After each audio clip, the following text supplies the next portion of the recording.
আচ্ছা, mathematical modelling থেকে আমাদের যে কোশ্চেন গুলো পড়তে হবে বা ইম্পর্টেন্ট দেখ, সেটা হচ্ছে ইউনিট তো দুটো রয়েছে, তার মধ্যে এটা থেকে আমাদের 5টা কোশ্চেন অ্যাটেন্ড করতে হয়, 5 × 5।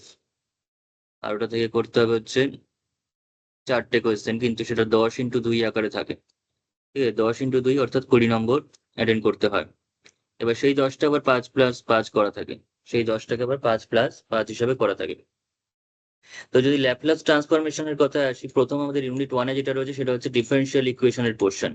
ইউনিট 1টা হচ্ছে সম্পূর্ণ ডিফারেনশিয়াল ইকুয়েশনের পোর্শন, এবং ইউনিট 2টা হচ্ছে আমাদের এলপিবি পোর্শন। তার মধ্যে ডিফারেনশিয়াল ইকুয়েশন থেকে যেগুলো যেগুলো রয়েছে সেটা হচ্ছে ল্যাপ্লাস ট্রান্সফরমেশন, বেসেলস ইকুয়েশন এবং লেজেন্ডার্স ইকুয়েশন। তো ল্যাপ্লাস ট্রান্সফরমেশন থেকে যেই জায়গাটা আমাদের মানে ইম্পর্টেন্ট বা যেটা প্রত্যেকবারই দেয়, সেটা হচ্ছে ওডিই সলভ করতে বলে। ওডিই সলভ করতে বলে, সেটা কিন্তু একটা 5 নম্বরের প্রবলেম। আপনি এক সেকেন্ড দাঁড়ান, একটু দাঁড়ান, আমরা সবাই জয়েন মানে কানেক্ট হয়ে উঠতে পারিনি, একটু পরে আবার এটা বোঝাতে হবে, একটু দাঁড়ান 2 সেকেন্ড।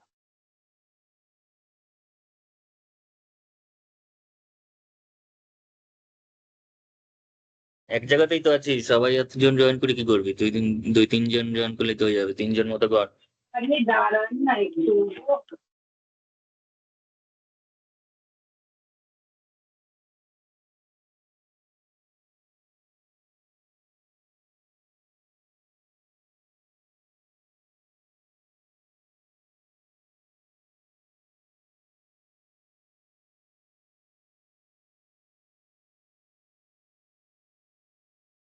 হয়েছে?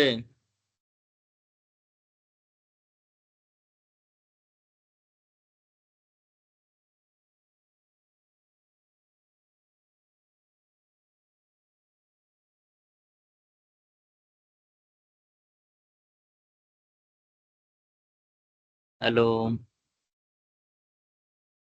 হ্যাঁ, স্টার্ট করে দিন, স্টার্ট করে দিন।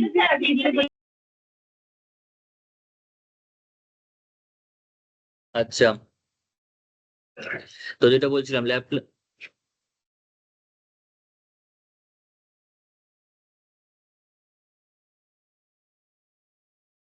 জয়েন হয়েছে কি?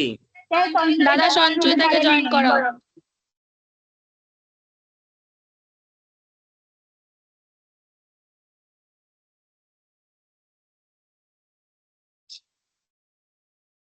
আচ্ছা, আর কেউ জয়েন করলে করে নেয় একবারে, দেবশ্রী করলে।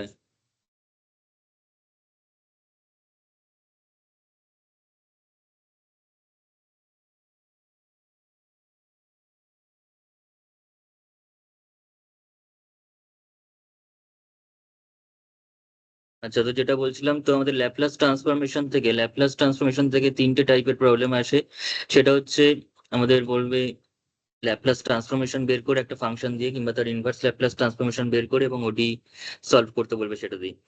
ঠিক আছে, তো এখন ওডি সলভ করতে গেলে অন্তত আরেকবার ল্যাপ্লাস। প্রথম থেকে বলুন, এই নাম্বার ডিস্ট্রিবিউশনটা একবার প্রথম থেকে বলুন। আচ্ছা, একদম ফার্স্ট থেকে শুরু করছি, আর ডিস্টার্ব করবি না কেউ। তো যেটা বলছিলাম সেটা হচ্ছে ম্যাথমেটিক্যাল মডেলিং এ ইউনিট তো দুটো রয়েছে, একটা হচ্ছে ইউনিট 1 এবং ইউনিট 2। ইউনিট 1-এ আমাদের করতে হবে 10 × 2, যেটা কিনা 5+5 একসঙ্গে একটা সেট থাকে, তার সঙ্গে দুটো মানে সেরকম দুটো কোয়েশ্চেন করতে হয় 20 নম্বরে। ঠিক আছে, আর একটা থেকে 5 আর ইউনিট 2 থেকে করতে হবে 5 নম্বরের 5টা, 5 নম্বরের 5টা অ্যাটেন্ড করতে হবে, সেটা 25 নম্বর। তো এখন ইউনিট 1টা হচ্ছে অর্ডিনারি ডিফারেন্সিয়াল ইকুয়েশনের ইউনিট, এবং ইউনিট 2টা হচ্ছে এলপিপি বেস যে জিনিসপত্রগুলো রয়েছে, বা অপারেশন রিসার্চ বেস যে জিনিসপত্র রয়েছে, কিংবা র্যান্ডম নাম্বারস বেসিসে যা রয়েছে সেগুলো এখানে রয়েছে ইউনিট 2-তে। ঠিক আছে, ইউনিট 2টা কিন্তু বেশি স্কোরিং, মানে দুটোই স্কোরিং পোর্শন, কিন্তু আমাদের ইউনিট 2টা থেকে কিন্তু ভালো একদম স্ট্রেট ফরওয়ার্ড কোয়েশ্চেন হয়। যেমন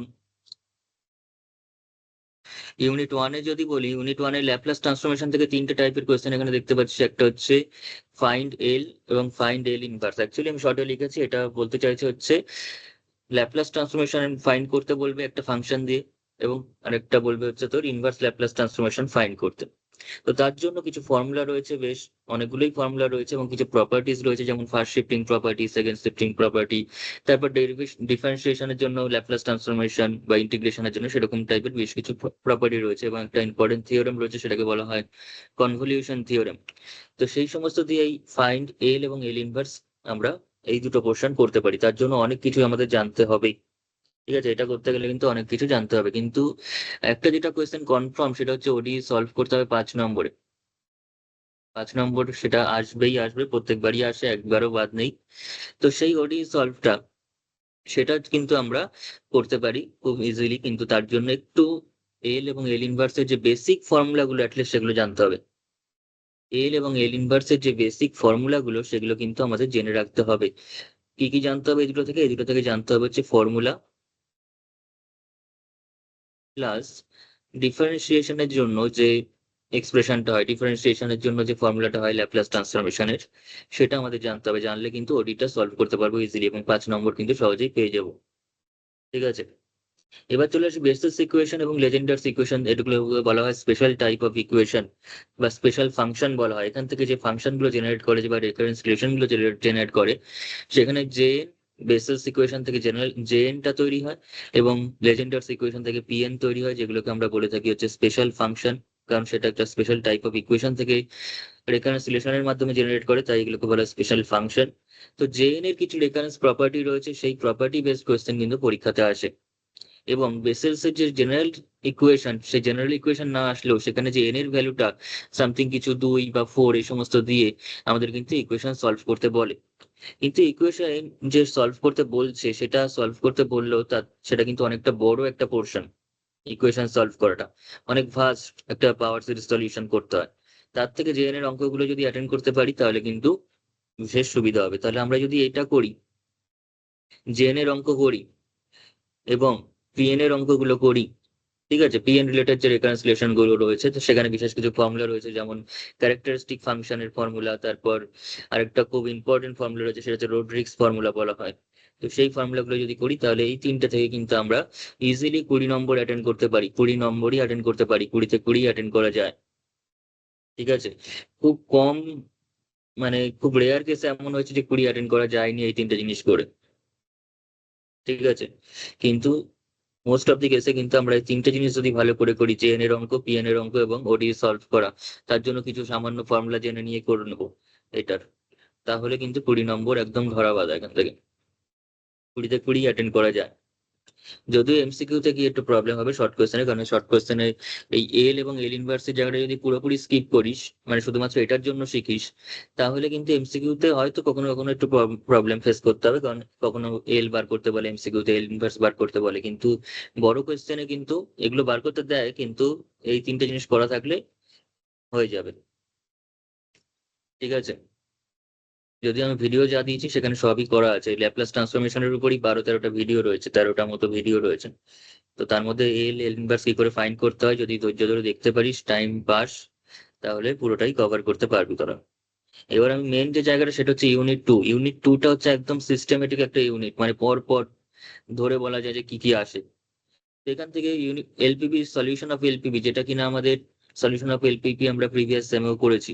সেখানে গ্রাফিক্যাল সলিউশন আছে, অ্যালজেব্রাইক সলিউশন আছে, এবং বিভিন্ন সিম্পলেস্ট মেথডে সলিউশন করেছি, অনেক রকম ভাবে সলিউশন করেছি।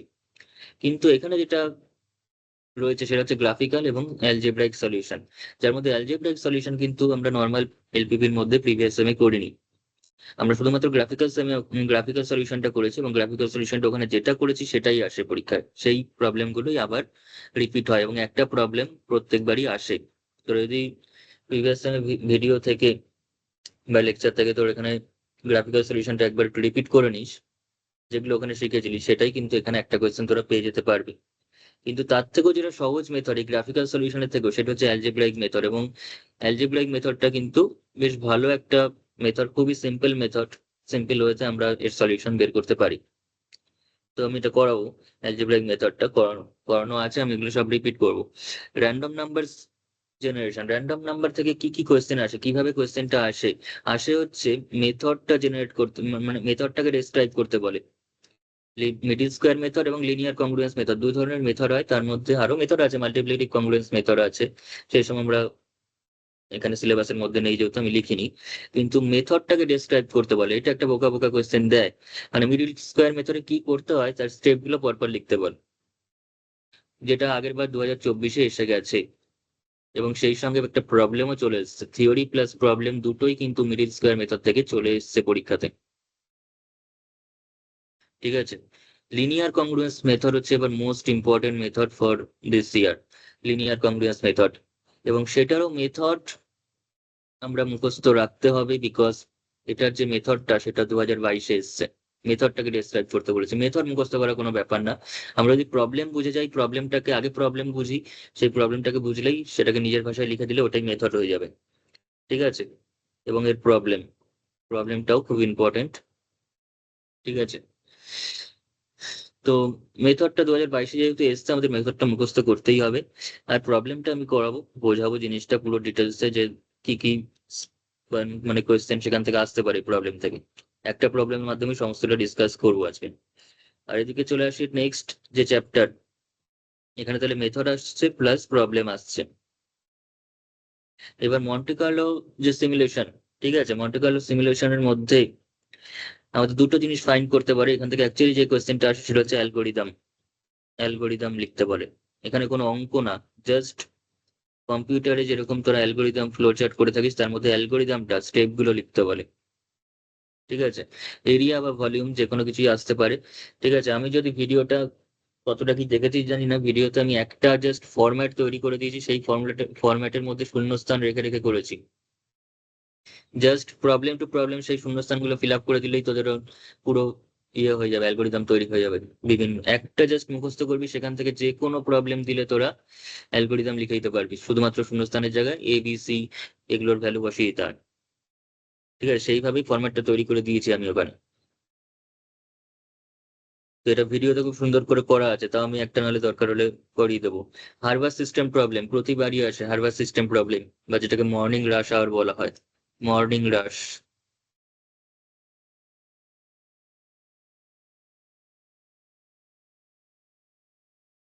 মর্নিং রাশ আওয়ার প্রবলেম যেটাকে বলা হয়, হারবার সিস্টেমের প্রবলেম কিন্তু প্রত্যেক বছর একটা করে পাচ্ছি। তাহলে এখানে 5 নম্বর, এখান থেকে 5 নম্বর, এখান থেকে 5 নম্বর, আর এখান থেকে 10ই আসে। ইনফ্যাক্ট অ্যালজেব্রাইকও আসে, গ্রাফিক্যাল সলিউশন দুটোই রিপিট করে।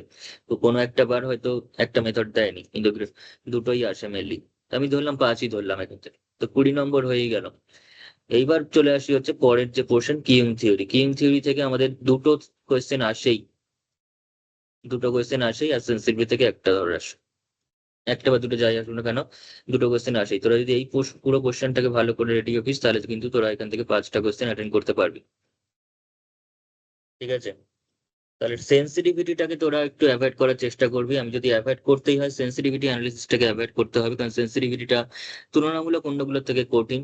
যদিও তারও আমি ভিডিও 3টে দিয়েছি, তোরা দেখলে বুঝতে পারবি, কিন্তু আমি বলবো তাও এটাকে, সেন্সিটিভিটিটাকে যদি অ্যাভয়েড করতে হয় তাহলে এটাকে অ্যাভয়েড করতে হবে।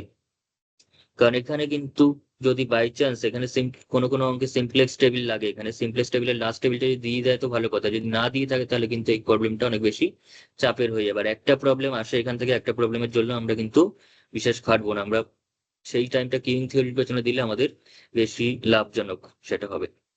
ঠিক আছে, আমাদের কিন্তু অপশন বেশি পাওয়া যাবে, এবং তুলনামূলক সোজা। কিউইং থিওরি কয়েকটা ফর্মুলা রয়েছে, সেই ফর্মুলার উপর ডিপেন্ড করে ভ্যালু বেরিয়ে যায়। ঠিক আছে, তো এই ছিল হচ্ছে overall view of mathematical modelling. Okay, কি কি করলে আমরা পেয়ে যাবো তাহলে বুঝতেই পারছি। আমি স্টার মেরে দিয়েছি, কি করতে হবে সেটা সেন্সিটিভিটি অ্যানালিসিসটা আমরা অ্যাভয়েড করতে বলতে পারি। ঠিক আছে, তাহলে কিন্তু কোনো অসুবিধা হবে না। যদি বাকিগুলো আমি ভালো করে করি তাহলে অবশ্যই 25 নম্বর, এখান থেকে 20 নম্বর অ্যাটেন্ড করা যায়। হয়েছে, তো আমি আগে ইউনিট 2 নিয়ে আলোচনা করছি, কারণ ইউনিট 1-এর চ্যাপ্টার গুলো একটু বড় বড়, সেটা নিয়ে আলোচনা করা শুরু করলে একটা চ্যাপ্টারই টাইম নষ্ট হয়ে যাবে। কারণ এখানকার 13-14টা ভিডিও তো নিশ্চয়ই একটা ভিডিওতে রিক্যাপ করা সম্ভব নয়। আমি আগে এদিক থেকে শুরু করি, তাতে মেথড বেশি হবে, তোদের অ্যাটেন্ড বেশি করতে পারবি। তো ফার্স্ট অফ অল আমি যেটা নিয়ে শুরু করছি সেটা হচ্ছে algebraic solution of LPP. Algebraic solution of LPP, এলপিপির এর আগে আমরা গ্রাফিক্যাল সলিউশন করেছি একদম প্রিলিমিনারি ওয়েতে, সেখানে ক্লাস 12-এও করেছি। তাছাড়াও তোর প্রিভিয়াস সেমে করেছি এলপিপি গ্রাফিক্যাল সলিউশন, সেখান থেকে এবার আমাদের যেটা করবো সেটা হচ্ছে অ্যালজেব্রাইক সলিউশন রয়েছে। অ্যালজেব্রাইক সলিউশন কিভাবে সলভ করতে হয় দেখ, অ্যালজেব্রাইক সলিউশনের ক্ষেত্রে ঠিক আছে, জাস্ট একটা টেবিলের মাধ্যমে আমরা পুরো সলিউশনটা তৈরি করতে পারবো। একটা টেবিলের মাধ্যমে কিন্তু সলিউশনটা তৈরি করতে পারবো। তাহলে কোয়েশ্চেনের অ্যান্সারটা শুরু কর, সলভ দি এলপিপি অ্যালজেব্রিক্যালি, এভাবেই কোয়েশ্চেনটা থাকবে। সেটা ম্যাক্সিমাইজ প্রবলেম থাকতে পারে, মিনিমাইজিং প্রবলেম থাকতে পারে, যাই বলবো সেটা টেবিল থেকে বেরিয়ে যাবে, কোনো অসুবিধা হবে না। তাহলে কোয়েশ্চেনটা লেখ, কোয়েশ্চেনটা তাড়াতাড়ি লিখে নে, ফাংশনটা।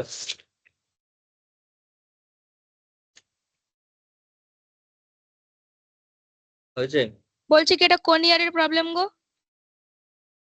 ইয়ার এটার জানা নেই আমার, এটা কোয়েশ্চেনটা লেখ আপাতত।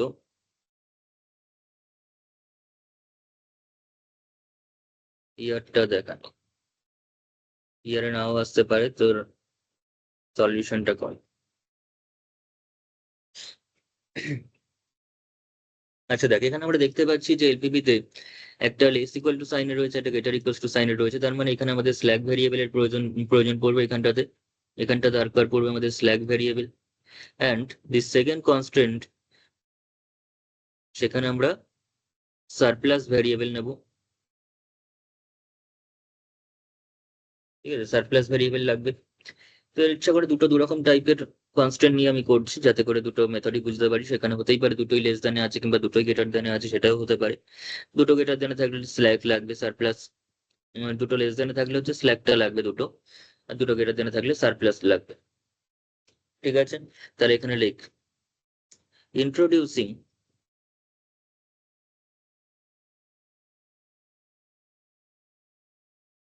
the slack variable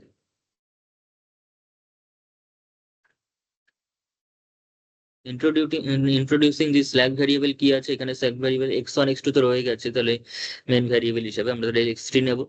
introducing the slack variable x3 in the first constraint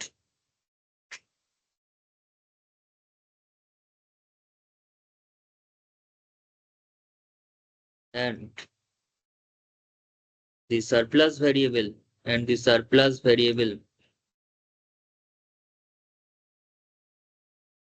and the surplus variable x4 in the second constraint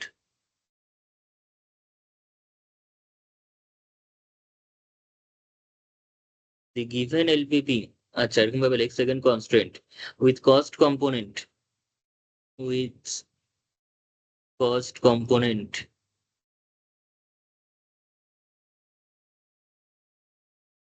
with cost component 0, মানে x3 এর যে কম্পোনেন্ট ইন জেড এবং x4 এর যে কম্পোনেন্ট মানে x4 এর যে coefficient in Z সেটা কিন্তু 0 হবে। যেমন x1 এর কোএফিসিয়েন্ট 3, এটা হচ্ছে x1 এর কস্ট কম্পোনেন্ট 3, x2 এর কোএফিসিয়েন্ট এখানে 1, তার মানে x2 এর কস্ট কম্পোনেন্ট হচ্ছে 1। তো in the second constant with cost component 0, the given LPP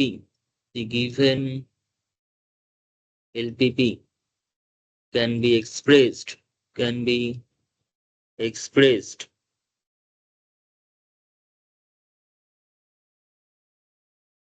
in standard form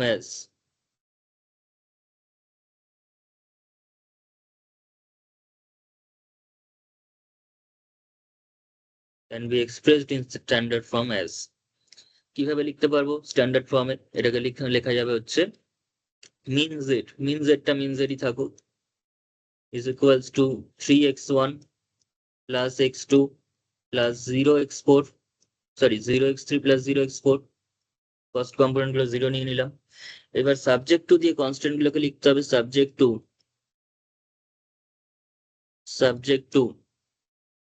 2x1 plus 3x2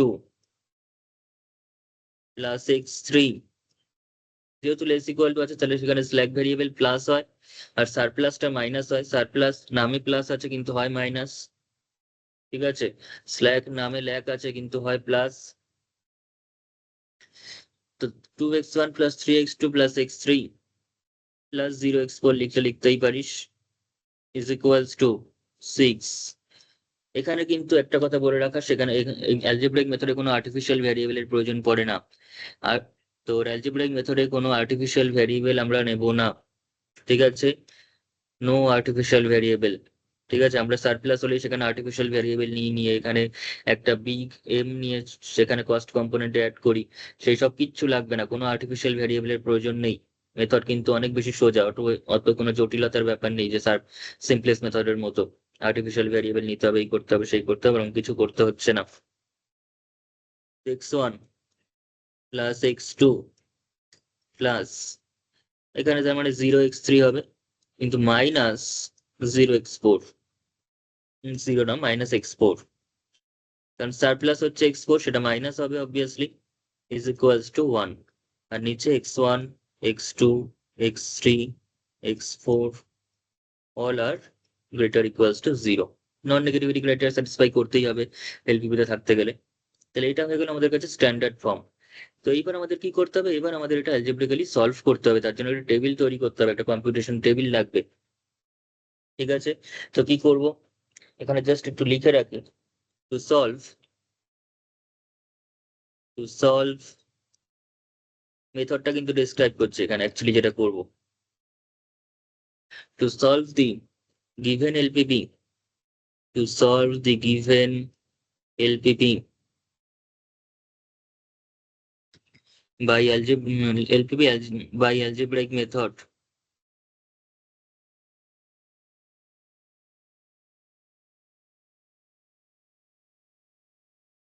given LPP by algebraic method, we need to solve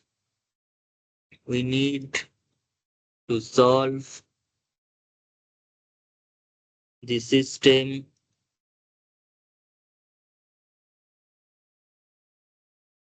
of system of algebraic equation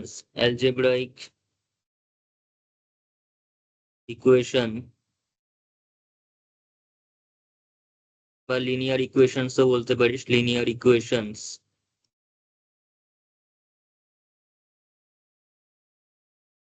equations one, কোনটাকে one দিচ্ছি, এই যে linear equation দুটো পাচ্ছি সেটা হচ্ছে 1 নম্বর। কিন্তু কিভাবে সলভ করবো, চারজনের জন্য কি সলভ করবো? একদমই না, চারজনের জন্য এখানে সলভ করবো না।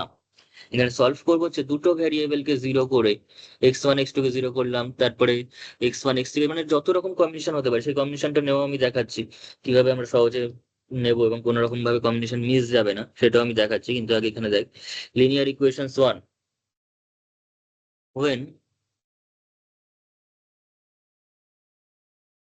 when two variables out of total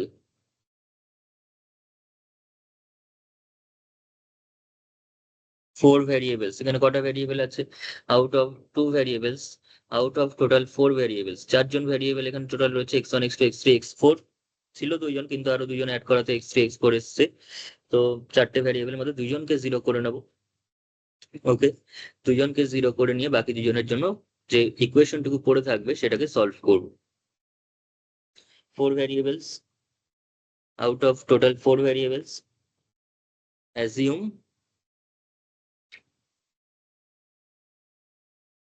the value 0.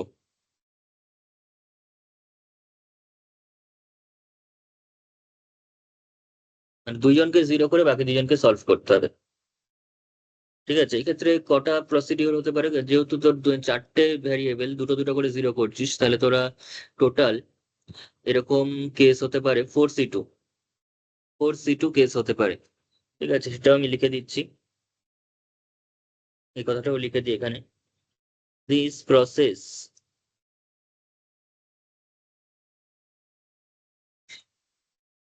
পুরো মেথডটা কিন্তু আমি ডেসক্রাইব করে দিলাম, মানে এইটুকানির মধ্যেই মেন কনসেপ্ট রয়েছে পুরো অঙ্কটার, মানে এই টাইপের অঙ্কগুলোর।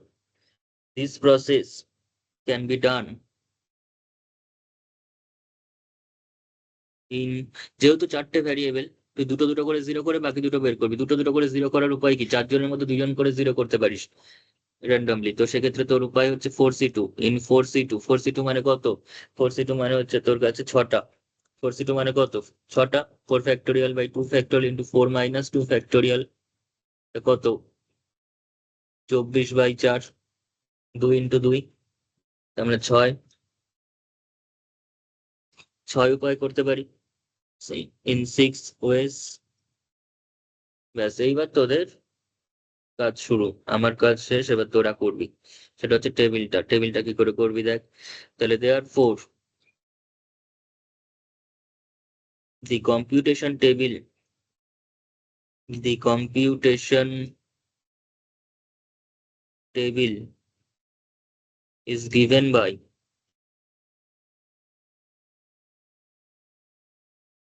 the computation table is given by টেবিলটা কর। সেই টেবিলে থাকবে হচ্ছে তোর কাছে 4c2 মানে 6টা তোর রো থাকবে, অ্যাকচুয়ালি রো থাকবে 6টা, ঠিক আছে। আর কলাম থাকবে হচ্ছে টোটাল 4টে, কলাম থাকবে হচ্ছে 4টে।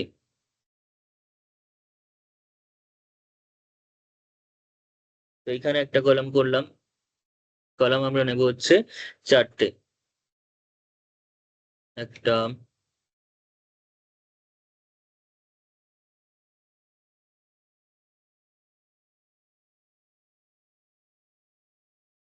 তারপরে নেব হচ্ছে ওখান থেকে ইকুয়েশনটা তৈরি করব, সেটাকে সলভ করব।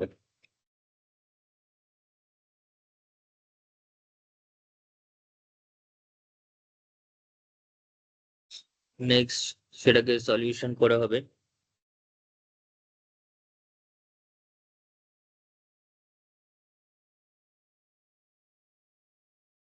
তারপর সেটাকে তোরা রাফ করার জন্য একটা জায়গা রাখবি, এটা রাফের জন্য একটা জায়গা রাখবি যেখানে তোরা সলভ করবি।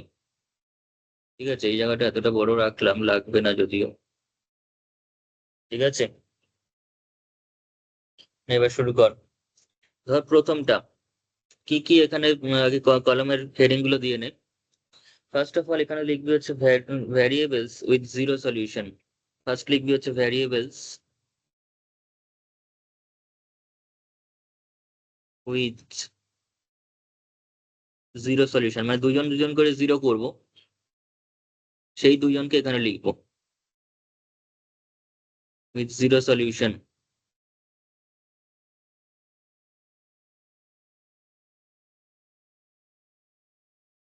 হচ্ছে, তারপরে লিখবি হচ্ছে রিডিউসড ইকুয়েশন।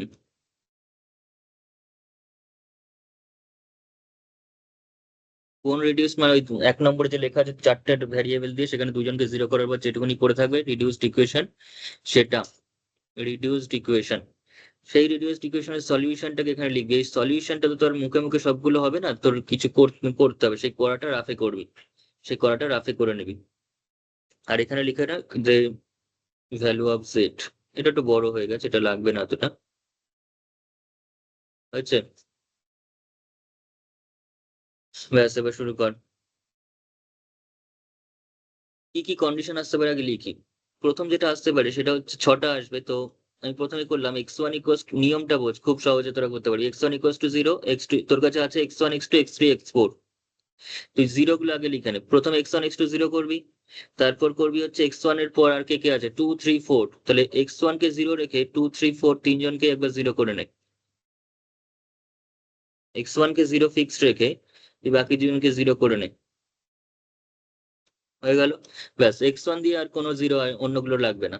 এবার চলে আসি x2, x2 সাথে x2 জিরো করলে তুই তার সাথে কি কম্বিনেশন আসতে পারে, x2 পরে যারা রয়েছে x3 আর x4, হয়ে গেল। আর লাস্ট রয়েছে হচ্ছে x3, এবার x3 কে জিরো করলে তোর কি আসতে পারে x4 ইকুয়ালস টু 0, তারপরে আর কেউ নেই। ব্যাস, ছটা কম্বিনেশন হয়ে গেল। ঠিক আছে, এইবার আমরা রিডিউসড ইকুয়েশনের জন্য 1 নম্বর জায়গাটা ফলো করতে হবে যে x1 আর x2 জিরো হয়ে গেলে রিডিউসড ইকুয়েশনটা কি হবে। রিডিউসড ইকুয়েশনটা কি হবে, তোরা কিন্তু একটু লম্বা করেই করবি ইয়েটা এক একদম সেকেন্ড দাঁড়ান, একটুখানি দাঁড়ান। হুম, দাঁড়াও নামান। 1 সেকেন্ড।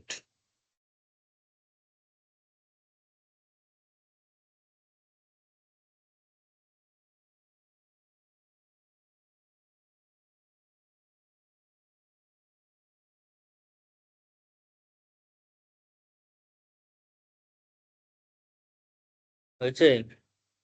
কিচ্ছু না, নিয়ম তো বলে দিলাম, নিয়মটা ভালো করে বোঝ, নিজেই লিখতে পারবি। তারপর x1 কে 0 করে তুই x1 এর পরে যারা যারা আছে তার সাথে নিয়ে নে 0 হিসাবে। তারপর x2 কে 0 করে x2 এর পরে যেমন 3 আর 4 আসতে পারে সেই দুটোকে নিয়ে নে, আর x3 কে 0 করে এক্সপোর্টটাই লাস্ট, তারপরে তো আর কেউ আসবে না 0 করার মতো। আর 6টা কম্বিনেশন হয়ে গেছে, 6টা কম্বিনেশন অলরেডি হয়েও গেছে এখানে। ঠিক আছে,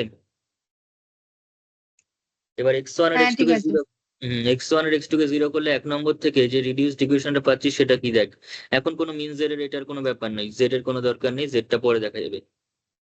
জেডটাকে এখানে লিখলে লিখতে পারিস 3x1, যেহেতু জায়গা প্রচুর পড়ে রয়েছে লিখে নে 3x1 প্লাস x2। এগুলো তো জিরো আর লেখার দরকার নেই, অবজেক্টিভ ফাংশনের ভ্যালু বার করার সময় এটুকুনি লাগবে।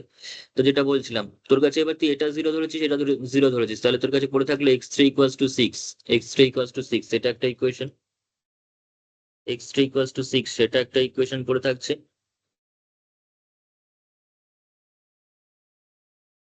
আরেকটা দেখ, এটাকে 0 করেছিস, এটাকে 0 করেছিস, তাহলে এখান থেকে এটা তো নেই, -x4, মাইনাসটা অ্যাভয়েড করিস না, -x4 ইকুয়ালস টু 1 পড়ে থাকছে, -x4 ইকুয়ালস টু 1 পড়ে থাকছে।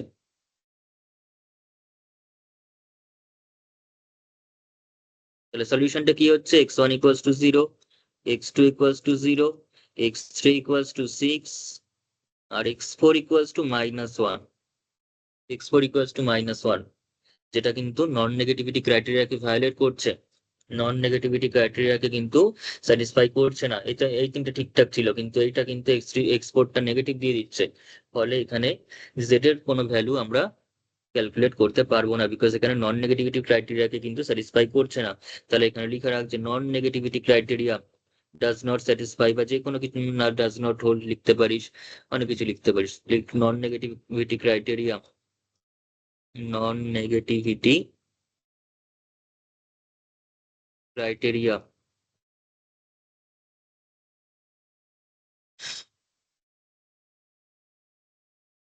আর নট স্যাটিসফাইড।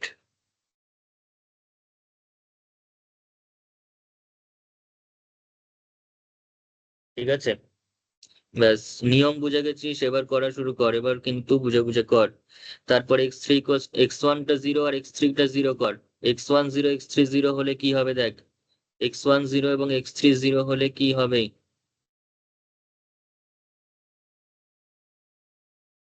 x1 0 এবং x3 0 হলে কি হবে, উপর থেকে দেখ 1 নম্বর ইকুয়েশন থেকে, x1 0, সরি এটা না, এখানে x1 0, x3 ও 0, তাহলে পড়ে থাকছে 3x2, 3x2 ইকুয়ালস টু 6। আরেকটা পড়ে থাকছে, একটা পড়ে থাকছে, এটা 0 হয়ে গেছে, x2 minus x4 equals to 1, 3x2 equals to 6, আর x2 plus minus x4 equals to 1, লেখ 3x2 ইকুয়ালস টু 6, আর x2 plus x2 minus x4 equals to কত বল, 1। এটাকে সলভ কর, সলভ করে লেখ, সলভ করলে আমরা পেয়ে যাচ্ছি 3x2 ইকুয়ালস, প্রথমটা x1 টা তো 0, x2 টা কত দেখি, x3 টা 0, x4 টা কত দেখি, 3x2 সমান 6, তার মানে x2 ইকুয়ালস টু হচ্ছে 2, সেই 2 এখানে বসিয়ে দে। তাহলে এগুলো মনে মনে করতে হবে বা সাইডে রাফে করতে হবে, এখানে কি টেবিলটাকে নোংরা করলে হবে না। ঠিক আছে, রাফে করবি বা যেখানে ইচ্ছা করবি, মনে মনে করবি বা রাফেও করতে পারিস, কিন্তু টেবিলের মধ্যে গেঞ্জি করবি না। 2 মাইনাস, আমি জাস্ট মুছে দেবো এখন, 2 মাইনাস কত বল, x4 equals to 1, 2 minus x4 equals to 1, তাহলে x4 ইকুয়ালস টু হচ্ছে বল -x4 সমান -1, তাহলে x4 ইকুয়ালস টু 1, দেখ 1 বেরোচ্ছে কিনা। হ্যালো, তাহলে z ইকুয়ালস টু কত বেরিয়ে যাচ্ছে, z ইকুয়ালস টু বেরিয়ে যাচ্ছে 3x1 প্লাস x2, তার মানে 3 ইন্টু 0 প্লাস 2 x2 এর ভ্যালু, তার মানে 2। এখানে কোনো নন নেগেটিভ কে হোল্ড, মানে নন নেগেটিভিটি কিন্তু স্যাটিসফাই করছেন এরকম ব্যাপার নেই, সবাই পজিটিভ বা 0 বেরিয়েছে। হয়েছে?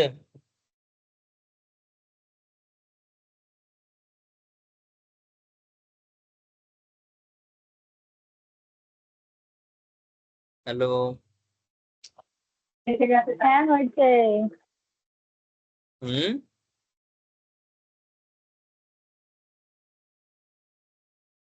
হয়ে গেছে হয়ে গেছে। আচ্ছা, x1 equals to 0, x4 equal to 0 কর।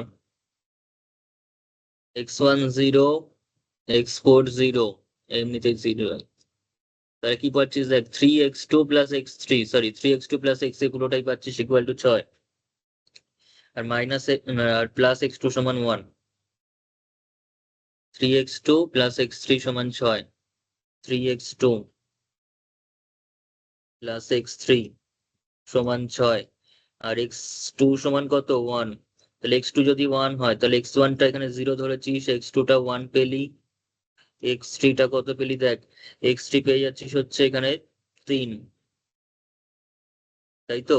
x2 এর জায়গায় 1 বসিয়ে দিলে 3, x3 ও 3, আর x4 টাকে তুই 0 নিয়েছিস, ঠিক আছে। তাহলে এখান থেকে z বের কর, কেউ নেগেটিভ বেরোয়নি, তাহলে z বেরোবে কত হবে, 3 into 0 plus 1, that is 1 বেরোচ্ছে।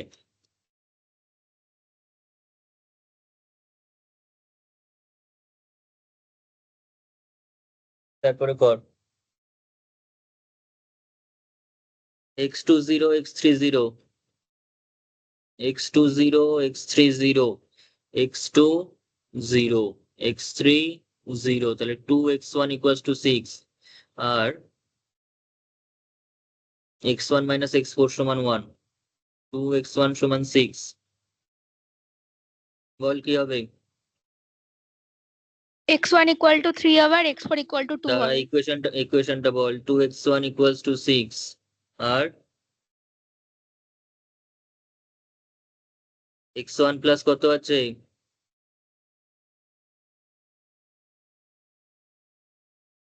x1 equals to হচ্ছে, x4 সমান x1 minus 1।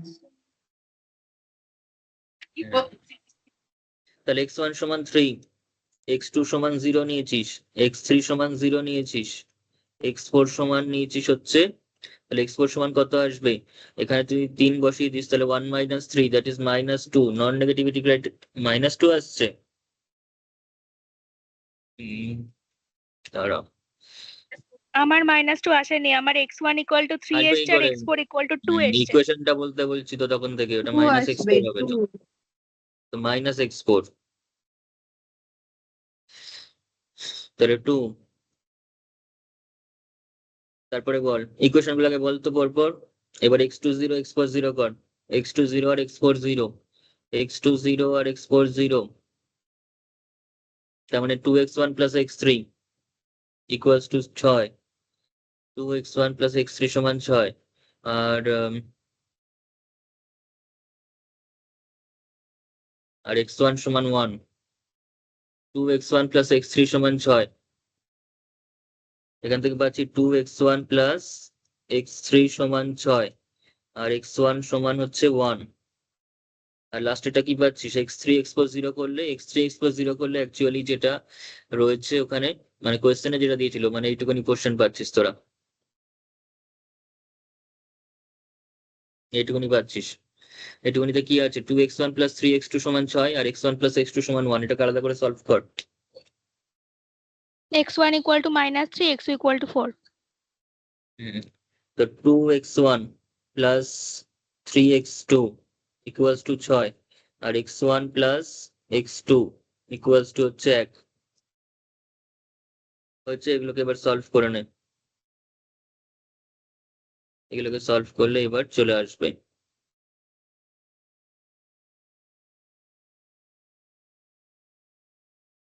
হচ্ছে।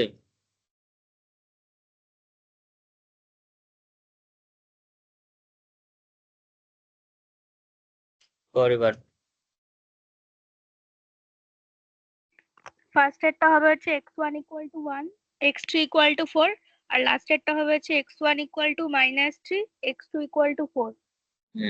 এখান থেকে আমরা পেয়ে যাচ্ছি হচ্ছে দেখ, x2 আর x4 তো এমনিতেই 0, তাহলে x1 টা আবার 1, x1 টা কত 1, x2 টা কত, x2 টা হচ্ছে 0, x3 টা কত ধরে, x3 টা ওখান থেকে বার করতে হবে, তাহলে x1 এর ভ্যালু 2 বসালে হয়ে যাচ্ছে তোর 4, 2 বসালে হয়ে যাচ্ছে x3 ভ্যালু 4, x1 টা তুই 1 বসা, x1 টা যদি 1 বসাই তাহলে x3 টা হচ্ছে 4, আর x4 টা কত, x4 0 নিয়েছি, আর লাস্টেরটাতে কত হয়েছে বল, x1 টা কত,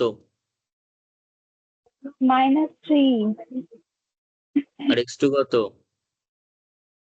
তাড়াতাড়ি লিখছি 4 x2 টা বললি 4, তাই তো? ঠিক আছে, এটাকে সলভ করে নিবি, নিশ্চয়ই পারবি। এটা ক্লাস 9-এর জিনিস, নিশ্চয়ই অনার্সে সেটা শেখাতে হবে না যারা। এটা তোর সলিউশন, তো এখানে বল পরপর লিখে দে। এটাতে তার মানে নো সলিউশন পাবি, 9 কারণ 3 - 5 নন নেগেটিভিটি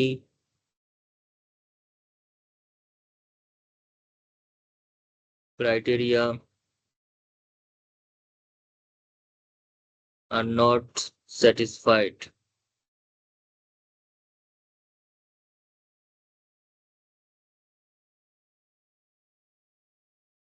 এবার এখানে দেখ জেডটা কত হবে। x1 টা হচ্ছে 3, তার মানে 3 ইন্টু 3 প্লাস x2 0, তার মানে হচ্ছে 9। আর জেডটা কত হচ্ছে 3 ইন্টু 1, x1 টা কত 1 আর x2 কত 0, তার মানে হচ্ছে 3। তাহলে পেয়েই গেলাম, ভ্যালু পেয়ে গেলাম। এটা হচ্ছে আমাদের কাছে মিনিমাম। আর যদি ম্যাক্সিমাম চাইতো তাহলে এটা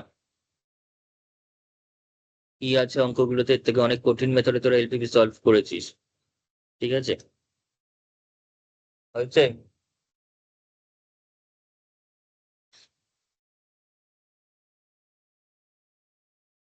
hello,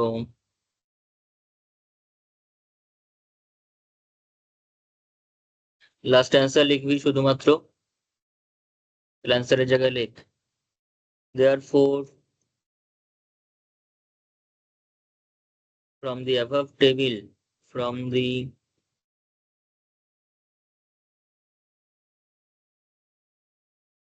above table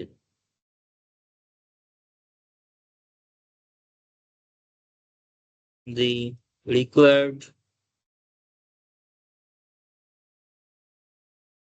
optimal solution is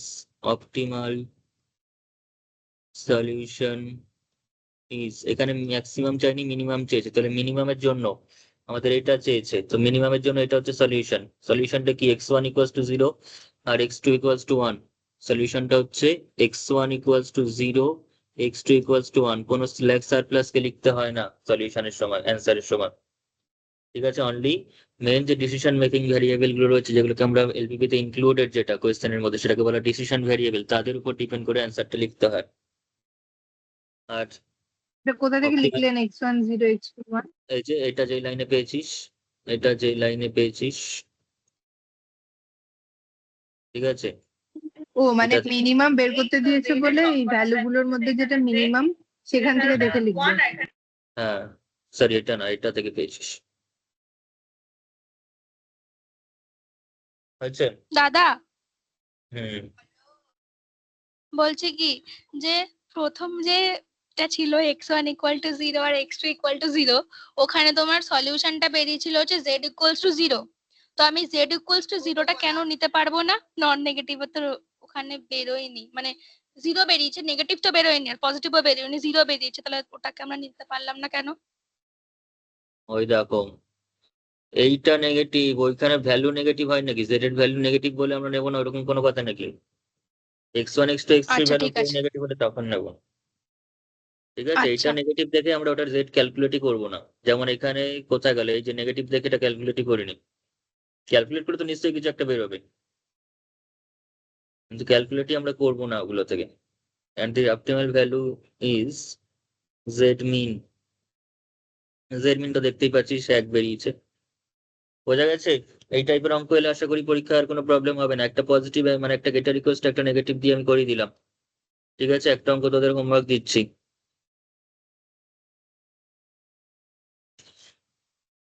একটা অঙ্ক তোদের হোমওয়ার্ক দিচ্ছি, সেটা হচ্ছে কোয়েশ্চেনটা,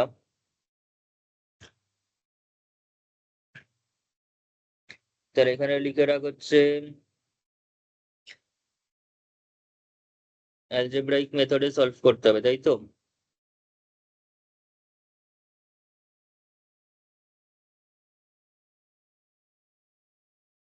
তো যে কোনো অঙ্কই আমরা করতে পারি, অসুবিধা কিছু নেই। যে কোনো অঙ্কই গ্রাফিক্যালি বা অ্যালজেব্রাইকলি করতেই পারি। এই কোয়েশ্চেনটা লিখে রাখ, 2x1 plus 3x2 মানে z equals to জেড এর মধ্যে ম্যাক্স জেড বার করতে বলেছি। Max Z equals to 2x1 plus 3x2 subject to x1 plus x2 less equals to 3, x1 plus x2 আবার দেওয়া হয়েছে greater equals to 1 এ। তো process maintain করে যাবি যাই থাকুক না কেন, আর x1 x2 greater equals to 0।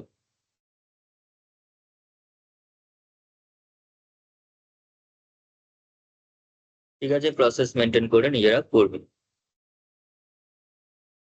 Process ওই একটাই। তাহলে অ্যালজেব্রাইক মেথড অফ এলপিপি এইভাবে আমাদের অঙ্কগুলোকে সলভ করতে হবে। নেক্সট আমি এবার চলে আসি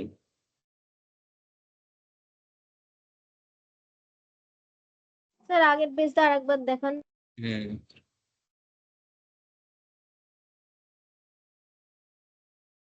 হচ্ছে হুম। আচ্ছা, এবার নেক্সট দেখ।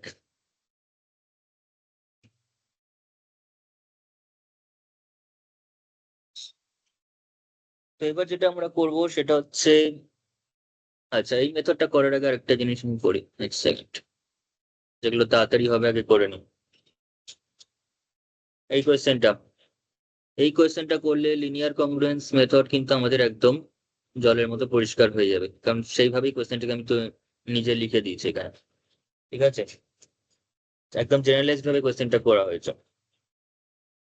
তো জেনারেশন অফ র্যান্ডম নাম্বারস আমরা জানি দু রকম, একটা হচ্ছে মিডল স্কোয়ার মেথডে করতে পারি, আরো মেথড আছে কিন্তু আমরা যেটা সিলেবাসের অন্তর্গত মেথড সেটা হচ্ছে মিডল স্কোয়ার মেথড, এবং একটা হচ্ছে লিনিয়ার কংগ্রুয়েন্স মেথড। ঠিক আছে, মিডল স্কোয়ার মেথড এবং লিনিয়ার কংগ্রুয়েন্স মেথড, যার মধ্যে এটা মোস্ট ইম্পর্টেন্ট মেথড, এটা আসতেই হবে এবার, বিকজ মিডল স্কোয়ারের থিওরিও এসেছে আবার প্রবলেমও এসেছে আগের বার একই সাথে। ঠিক আছে, তো লিনিয়ার কংগ্রুয়েন্স মেথড কিন্তু খুব ভালো করে আমাদের রেডি রাখতে হবে। তো তার উপর ডিপেন্ড করে একটা জেনারেলাইজ প্রবলেম আমি নিচে যতভাবেই ঘোরাক না কেন, মোট কথা কোয়েশ্চেনটা এরকম ভাবেই থাকতে পারে। ঠিক আছে, হেডিংটা দেখান একবার। হেডিংটা হচ্ছে generation of random numbers actually by, এটা আমি এখন যেটা করাবো সেটা হচ্ছে by linear congruence method, generation of random numbers by linear congruence method.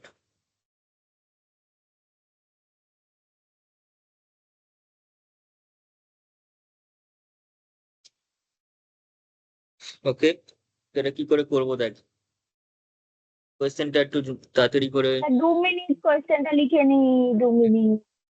কোয়েশ্চেনটা লিখে নে তাড়াতাড়ি।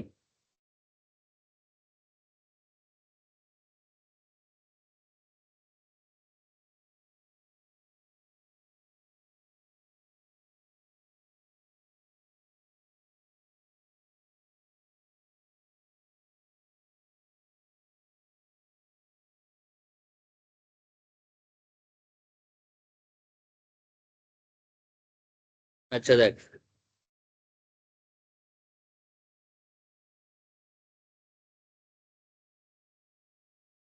আমাদের অ্যাকচুয়ালি যেটা করতে হয় সেটা হচ্ছে, যে স্কিমটা আমি সহজে ডিসক্রাইব করে দাদা দিচ্ছি। 2 মিনিট দাঁড়াও না, 2 মিনিট দাঁড়াও না। আচ্ছা, কোয়েশ্চেনটাকে লিখতে পারি, নতুন করে বলছি।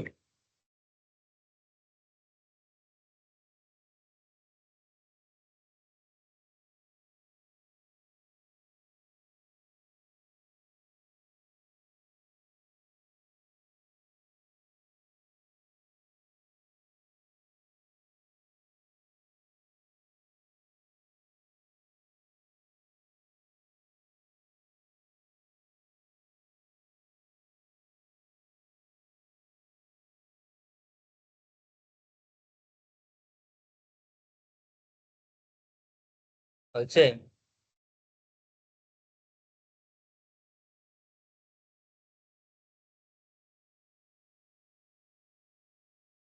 হয়ে গেছে।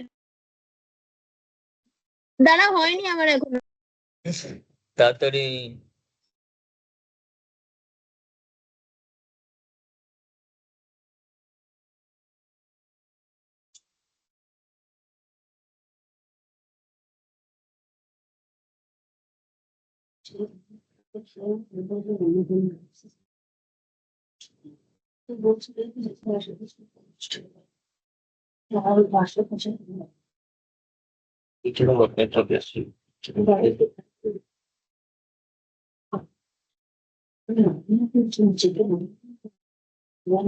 হচ্ছে হ্যাঁ হয়ে গেছে। আচ্ছা, তো ম্যাথমেটিক্যাল মডেলিং এর মধ্যে আরো একটা ইম্পর্টেন্ট পোর্শন হচ্ছে জেনারেশন অফ র্যান্ডম নাম্বারস। ঠিক আছে, generation of random numbers actually আমরা যেগুলো করি সেগুলো হচ্ছে সব সিউডো র্যান্ডম নাম্বারস বলা হয়। তো সেই জেনারেশন অফ র্যান্ডম নাম্বারস এগুলোকে জেনারেটিং করার জন্য আমাদের সিলেবাসের অন্তর্গত দুটো মেথড, একটা হচ্ছে মিডিল স্কোয়ার মেথড এবং আরেকটা হচ্ছে লিনিয়ার কংগ্রুয়েন্স মেথড। একটা হচ্ছে মিডিল স্কোয়ার মেথড, একটা হচ্ছে লিনিয়ার কংগ্রুয়েন্স মেথড। ঠিক আছে, তার মধ্যে বেশি ইম্পর্টেন্ট যে মেথড সেটা হচ্ছে লিনিয়ার কংগ্রুয়েন্স মেথড। লিনিয়ার কংগ্রুয়েন্স মেথডে আমরা কিভাবে করি তার স্কিমটা একবার একটু বলে রাখি। ডিটেলস আলোচনা করা আছে, তো আমি একবার এখানে আরেকবার একটু বলে রাখছি। সেটা হচ্ছে মিডিল স্কোয়ার মেথডের যে স্কিমটা আমাদের থাকবে হচ্ছে একটা এ এর ভ্যালু দেওয়া থাকে, একটা বি এর ভ্যালু দেওয়া থাকে, একটা সি দেওয়া থাকে, কিন্তু এখানে আমি দিইনি, ইচ্ছা করে দিইনি, সিটাকে নিজেরা চয়েস করবো কি করে সেটা বলবো। সি দেওয়া থাকে, তারপর একটা সিড দেওয়া থাকে। সিড মানে হচ্ছে যেটাকে আমরা বলে থাকি বাংলায় বীজ। সিড মানে কি? বীজ, যেখান থেকে একটা গাছ তৈরি হচ্ছে। ঠিক আছে, তো তো সেই সিড যদি দেওয়া থাকে x0টা, তাহলে তার আমি কিন্তু x0টাকে ধরে আস্তে আস্তে x1 x2 x3 এগুলো সব বের করতে পারবো, জেনারেলাইজ করতে পারবো। তো এই এ বি সি বা x0 এটার প্যাটার্নটা কি? এ বি সি কিংবা x0 এটা কিরকম ভাবে কাজ করে? তো এখানে দেখ, অ্যাকচুয়ালি যেটা লিনিয়ার কংগ্রুয়েন্সের প্যাটার্ন সেটা হচ্ছে a মানে xn+1 is equals to axn plus b, axn plus b mod c, axn plus b mod c। তোকে a b c এবং x0 তিনটেই মানে চারটেই দেওয়া থাকবে। a b c এবং x0 প্রত্যেকে তোকে গিভেন থাকবে কোয়েশ্চেনে। আর যদি সিটা নাও দেওয়া থাকে, সিটা কি করে বার করবো সেটা আমি শিখিয়ে দেবো এখানে। এখানে ওই জন্য লিখেছি যে সিটাকে নিজেরা চয়েস করতে হবে। কোয়েশ্চেনে দেওয়া থাকলে কোনো ব্যাপার না ভ্যালুটা। তো যাই হোক, xn+1 equals to xn plus B equals to mod C. তো এবিসির যে ভ্যালু বসানো দেওয়া থাকবে কোয়েশ্চেনে সেগুলো লিখবো। লেখার পর এই এন এর যে ভ্যালুটা সেটা কত হবে না, 0 1 2 3 এরকম করে করে যতগুলো বার করতে বলবে, যতগুলো র্যান্ডম নাম্বার জেনারেট করতে বলবে, 5টা বললে x1 থেকে x5 পর্যন্ত জেনারেট করব, তারপর 10টা বললে x1 থেকে x10 পর্যন্ত করবো, অ্যান্ড সো অন, যতগুলো বলবে ততগুলো করব। ঠিক আছে, বলে দিতে হবে কতগুলো করবো। ঠিক আছে, এইবার দেখ, তো যেমন x1টা যদি বার করতে হয় তাহলে আমি লিখবো হচ্ছে a x0, কারণ xn+1 যদি x1 লিখিস তাহলে xnটা হচ্ছে x0 plus b mod c। ঠিক আছে, প্রত্যেকের ভ্যালু বসিয়ে দিয়ে x1টা বেরিয়ে যাবে, x1টা কিন্তু বেরিয়ে যাবে। এইবার আমি একটা কোয়েশ্চেন এখানে এক্সট্রা অ্যাড করেছি। অনেক জায়গাতে শুধু এইটুকুনি বার করলেই হয়ে যায়, x1 x2 x3 বার করলে হয়ে যায়, কিন্তু এক্সট্রা একটা জিনিস চেয়েছি আমি এখানে, যে যদি একটা ইন্টারভেল বলে দিয়েছে 1 থেকে 2, এই ইন্টারভেলের মধ্যে থাকলে x1 এর যে ভ্যালুটা সেটা কি হবে? এই ইন্টারভেলের মধ্যে থাকলে x1 এর ভ্যালুটা কি হবে? এখানে একটু বলে রাখি যে এই ইন্টারভেলের মধ্যে যদি থাকে তাহলে x1 এর যে ভ্যালুটা হবে t। হ্যাঁ। বল।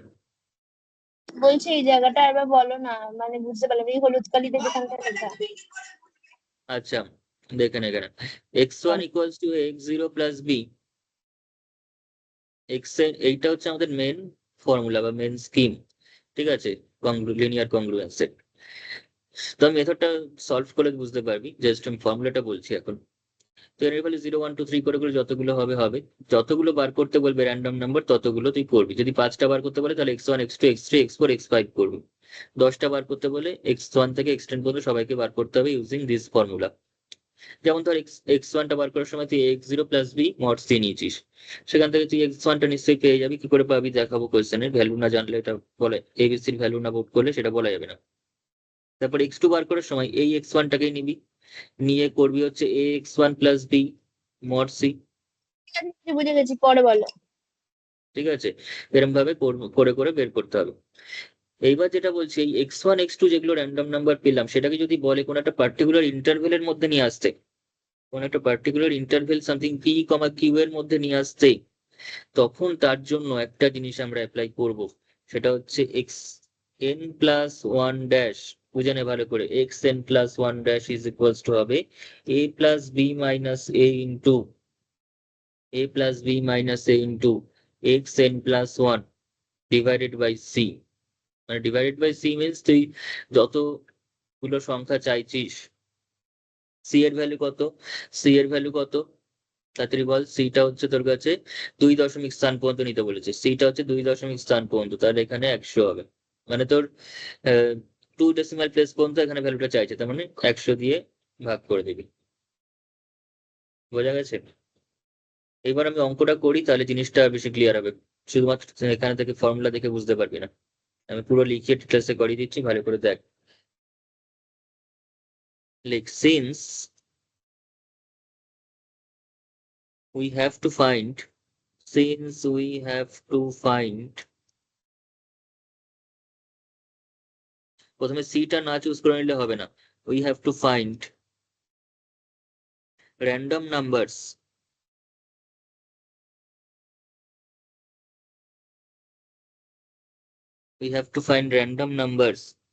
within 1,2 হোক আর যাই 2 হোক না কেন, সি এর উপর সিটা মেন ডিপেন্ড করছে হচ্ছে কত ডেসিমাল প্লেস তার উপর,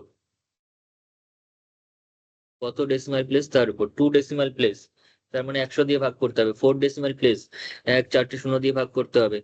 1 ডেসিমাল প্লেস 10 দিয়ে ভাগ করতে হবে, সিটা 10 হবে। ঠিক আছে, numbers within 1,2 having 2 decimal places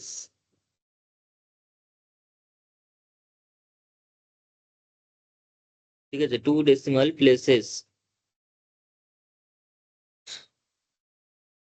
we choose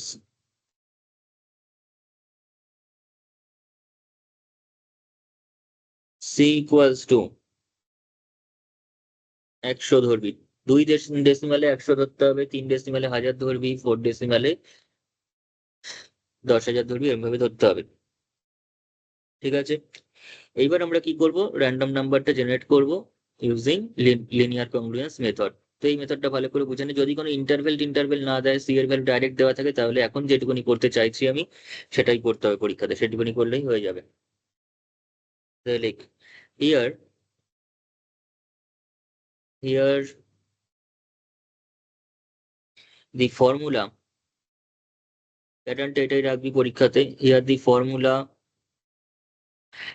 to generate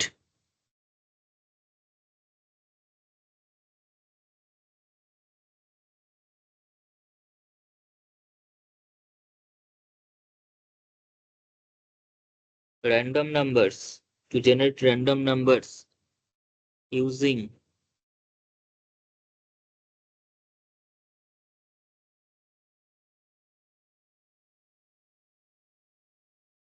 linear congruence method is given by, যেটা ওখানে লিখলাম সেটা হচ্ছে মেথডের ফর্মুলাটা কি, ফর্মুলাটা হচ্ছে xn plus 1 is equals to axn plus b, xn plus 1 equals to axn plus b mod c। ঠিক আছে, mod c।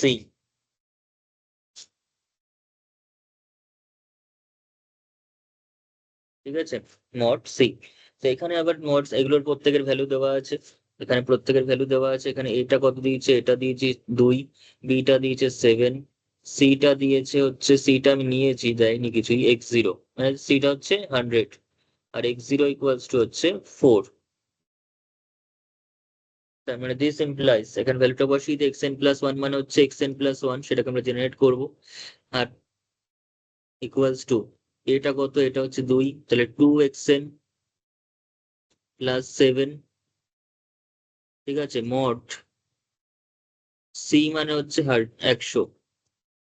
এখানে এন এর ভ্যালু কতগুলো নেব, এখানে কটা অনেক নিতে পারি, কিন্তু আমাদের চাইছে কতগুলো ইয়ে করতে, ফাইন্ড র্যান্ডম। দাঁড়ান, ফাইন্ড র্যান্ডম নাম্বারস এখানে লিখে রাখ, বেশি আমি জেনারেট করাচ্ছি না, find 4 random numbers goat. Find 4 random numbers. চারটে জেনারেট কর, তাহলে মেথডটা বুঝে যাবে। 10 ইকুয়ালস টু এখানে নেবো হচ্ছে 0। চারটে যেহেতু র্যান্ডম নাম্বার জেনারেট করতে বলেছে, তার মানে কিন্তু x1 থেকে রিমাকে অ্যাড করো। করে দিয়েছি, x1 থেকে x4 পর্যন্ত জেনারেট করতে হবে। x1 থেকে x4 পর্যন্ত জেনারেট করতে হবে। তার জন্য n এর ভ্যালু কত হবে? n এর ভ্যালু হচ্ছে তোর 0 1 2 3। তাহলে চারটে হয়ে গেল। বোঝা গেছে? যে কটা জেনারেট করতে বলবে সে কটা n নিবি, 0 থেকে শুরু করে। আচ্ছা, আপনি যেরকম ওই কটা র্যান্ডম নাম্বার করতে হবে ওটা আগে লেখেননি, শুধু রেঞ্জ রেখে দিলে তো অনেক কটা হবে, ওরকম নাম্বার তো দেয়াই থাকবে। কতগুলো র্যান্ডম নাম্বার বের করতে হবে অবশ্যই কোশ্চেনে লেখা থাকবে, ঠিক আছে? নাহলে কারণ অসংখ্য র্যান্ডম নাম্বার অসংখ্য জেনারেট করা যায়। কতগুলো করতে হবে এক্স্যাক্টলি সেটা কোশ্চেনে অবশ্যই মেনশন করা থাকবে, ঠিক আছে? মেনশন করা থাকবেই। নাহলে তুই এই সিটটাকে দিয়ে শুরু করে তুই এই রেকনসিলিয়েশন মেনটেন করে যত খুশি সারা জীবন ধরে র্যান্ডম নাম্বার জেনারেট করতে পারবে, ঠিক আছে? যাই হোক, এখানে লিখ। তাহলে এবার আমরা করতে চাইছি হচ্ছে সিটটা কত দেওয়া আছে, সিটটা হচ্ছে x0। সিটটা কি দেওয়া আছে? সিটটা হচ্ছে x0 দেওয়া আছে, ঠিক আছে? এখানে এই এবিসি সুন্দর একটা নাম রয়েছে প্রত্যেকটার, চাইলে লিখতে পারিস। আমি নিচে লিখে দিচ্ছি এই সাইডটাতে, এখানটা লিখে দে। এই যে এবিসি যে এবিসি গুলো লিখেছি, এটাকে বলা হয়, এই যে এটা যেটা রয়েছে একে বলা হয় মাল্টিপ্লায়ার। একে বলা হয় মাল্টিপ্লায়ার, যেটা xn এর সঙ্গে মাল্টিপ্লাই অবস্থায় রয়েছে, ঠিক আছে? সুন্দর করে লিখতে চাইলে অনেক কিছুই লেখা যায়, যে multiplier equals to a equals to 2। তারপর বিটা যেটা প্লাস করছে, প্লাস করা মানে ইনক্রিমেন্ট করছে, বিটাকে বলা হয় ইনক্রিমেন্ট, ইকুয়ালস টু 7 দিয়েছে এখানে। আর সিটাকে বলা হয় মডে রয়েছে, মানে মডিউলাস সি, ঠিক আছে? সিটাকে বলা হয় মডিউলাস।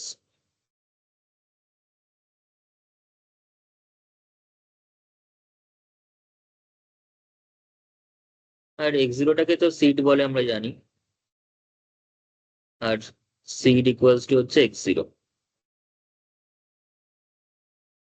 যেটা এখানে কত দিয়েছে x0টা? x0টা কত দিয়েছে? 4 4। 4 হুম, ব্যাস এবার কর, এবার শুরু কর এখান থেকে। তাহলে এই ভ্যালুগুলো নিয়ে এবার x1টা বার করতে চাইছি, ঠিক আছে? x1টা এবার বার করতে চাইছি, তাহলে x1টা কর। তাহলে ফর বা x1 ইকুয়ালস টু, এভাবে লিখ, x1 ইকুয়ালস টু, তাহলে দেওয়ার 4, x1 equals two 2x0 plus 7 modulo, modulo কত? মডিউলো 100। মডিউলো মানে ডিভিশন করে যে রিমাইন্ডারটা থাকবে সেটা, 100 দিয়ে ডিভাইড করে যে রিমাইন্ডারটা পড়ে থাকবে সেটা, ঠিক আছে? তাহলে 2x0 প্লাস 7, 2x0, x0 এর ভ্যালু হচ্ছে 4, তাহলে 2 ইন্টু 4 প্লাস 7 মডিউলো কত? মডিউলো 100। তাহলে কত পড়ে থাকবে? 4 দুগুণে 8, 7 8 56, সরি কি সব বলছি, 4 দুগুণে 8, এখানে 15 মডিউলো 100। এবার 15কে যদি 100 দিয়ে ভাগ করি, রিমাইন্ডার 15ই পড়ে থাকবে।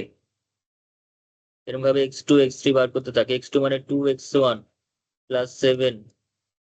ধর এখানে 100 না দিয়ে 10 দিয়েছে, তাহলে এটা 5 হয়ে যেত। বাই চান্স এখানে মড 10 দিয়েছে, কোয়েশ্চেনে দেওয়া আছে ধর, তো সেটা 5 হয়ে যেত। কিন্তু এখানে যেহেতু 100 দিয়ে দিয়েছে, তার মানে কিন্তু আমরা 15ই থাকবে, কোনো নেগেটিভ কিছু আসবে না, ঠিক আছে? x2টা বল, x2টা কত? x2টা হচ্ছে মডিউলো, মডিউলো কত? 100। x1 এর ভ্যালু কত? x1 এর ভ্যালু হচ্ছে 15, তাহলে 2 ইন্টু 15 প্লাস 7 মড 100। তার মানে 2 ইন্টু 15 মানে 15 দুগুণে 30, 30 প্লাস 37ই হবে, আর কিছু লেখার দরকার নেই। x3 বার কর, x3 2x2 প্লাস 7 মড 100। তার মানে কত? তার মানে কত? 2 ইন্টু 37 প্লাস 7 মড 100, তা কত হচ্ছে? 2 ইন্টু 37 কত হবে? 74 প্লাস 7,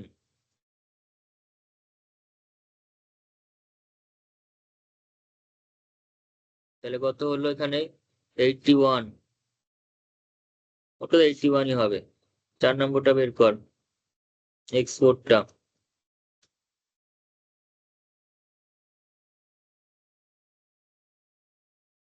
হয়েছে?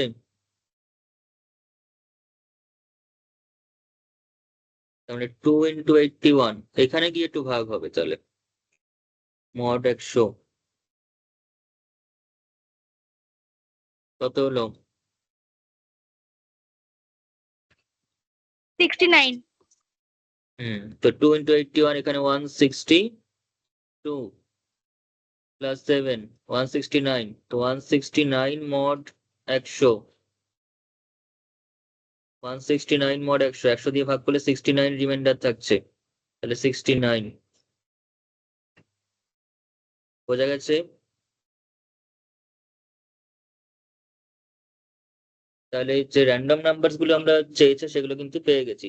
র্যান্ডম নাম্বারস গুলো কিন্তু যেগুলো চেয়েছে অনেক সময় শুধুমাত্র এইটুকুনি বলে, কোনো ইন্টারভেল বলা থাকে না, সেক্ষেত্রে কিচ্ছু করতে হয় না, এরকম করলেই হয়ে যায়।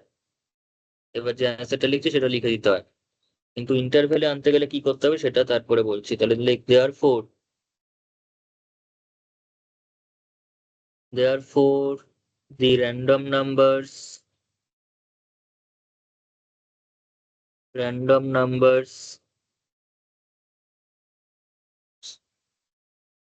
generated by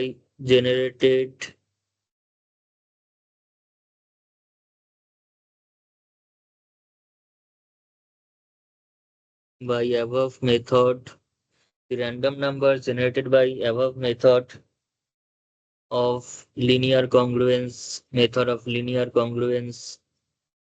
সুন্দর করে গুছিয়ে লেখ এটা অ্যান্সারটা। above method of linear congruence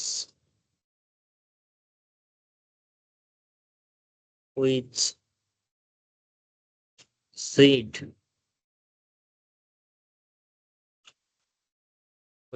x0 equals to কত দিয়েছে? 4। আর কি হবে না x0 x1 equals to কত? কোথায় গেল x1? কত পেয়েছিলি বল? 15। 15 x1 equal 37, to 15, x2 equal to 37, x3 equal to 81, x4 equal to 69। 37, x3 equals to 81, x4 equals to 69। তো এখানে কিন্তু আমাদের যদি কোনো ইন্টারভেল না বলে এটাই অ্যান্সার হবে, কিচ্ছু করতে হয় না সেখানে। কিন্তু আমি চাইছি যে পুরো যত কিছু বলতে পারে সেটা বলার জন্য। এরপর কর। এবার যদি বলে এখানে, এবার যদি বাই চান্স বলে যে তোর ইন্টারভেলে নিয়ে আসতো, ইন্টারভেলে আনার জন্য আমাদের যেটা করতে হবে, ইন্টারভেলে আনতে গেলে যে জিনিসটা করতে হবে, তো এখানে নেক্সট টু ডিটারমাইন, এই জায়গাটা বোঝার, কিছুই বোঝার নেই, যদিও খুবই easy. Next to determine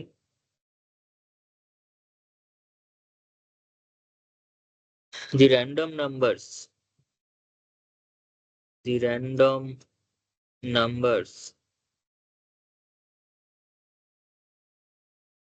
next to determine the random numbers within the interval, ধর ইন্টারভেলটা p, q, সামথিং হচ্ছে p, q, which is এখানে দেওয়া আছে হচ্ছে 1, 2। ঠিক আছে? আপনি এক সেকেন্ড দাঁড়ান। তাড়াতাড়ি লেখ।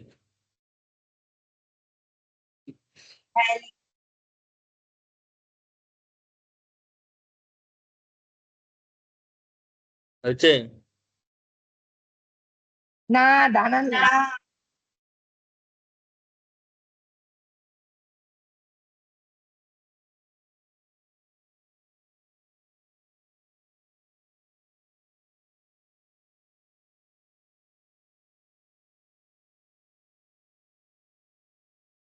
হয়ে গেছে।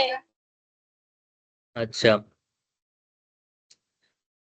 তো এখানে পি কিউ ইন্টারভেলটা হচ্ছে ধরলাম 1,2। আমি পি কিউটা ইচ্ছা করে লিখলাম যাতে ফর্মুলাটা দেখাতে পারি যে 1 2 জায়গায় যে কোনো কিছু থাকলে তোরা কি লিখবে। তো within the interval P comma Q having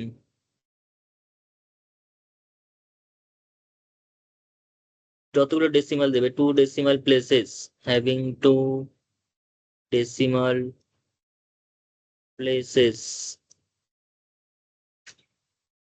ঠিক আছে, having 2 decimal places, we have the formula. কি ফর্মুলাটা হচ্ছে যদি এক্স এন প্লাস ওয়ান তো আমরা বের করেছিলাম, কিন্তু x N plus one dash মানে মোট কথা এই যে এক্স এন গুলো যেগুলো বের করেছে X N plus one dash, সেটা হবে হচ্ছে P plus Q minus P, P plus Q minus P into যেটা উপরে বেরিয়েছিল এক্স এন গুলো X N plus one, X N plus one divided by C, divided by C.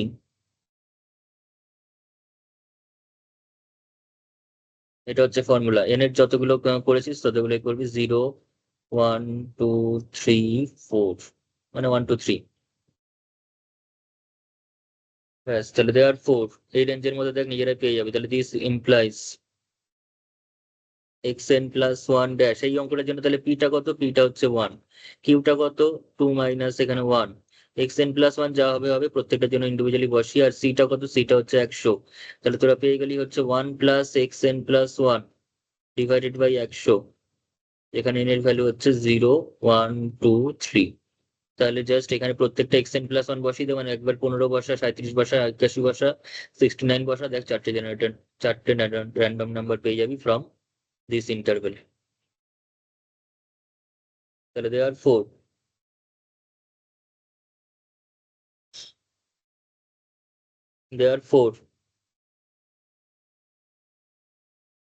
Random numbers, there four এভাবে লিখতে পারিস যে random number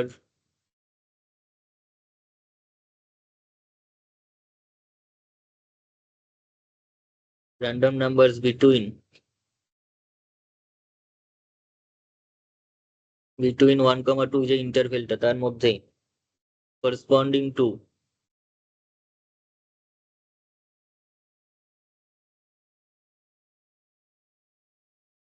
x1 x2 x3 x4,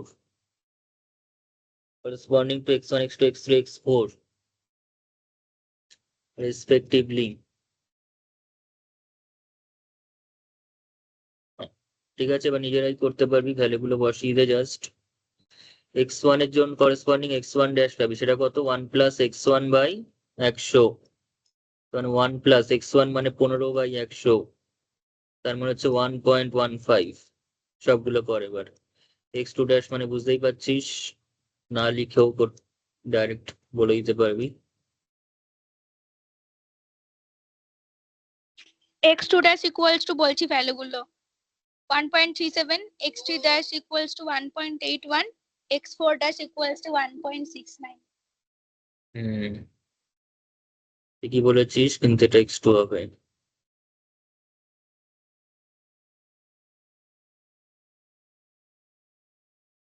তো কত হবে 1 প্লাস 81 বাই 100,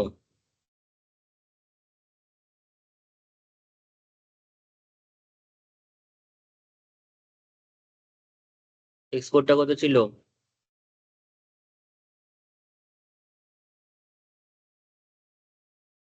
সেই হচ্ছে সংখ্যাগুলো আমাদের চেয়েছে। পরীক্ষায় যদি কোনো ইন্টারভেল না চায় তাহলে উপরে এখানেই অ্যান্সার হয়ে যাবে, আর ইন্টারভেল যদি চায় তবে এসব করতে হবে। আরো একটা কোয়েশ্চেন চাইতে পারে এখান থেকে, সেই কথাটাও আমি এখানে বলে রাখছি যাতে একটা অঙ্ক দিয়ে সব হয়ে যায়। যে সাইকেল তৈরি হচ্ছে কিনা, সাইকেল মিনস, একটু নামান, পেজটা একটু নামান। আচ্ছা কোন জায়গাটা, ব্যাস ব্যাস।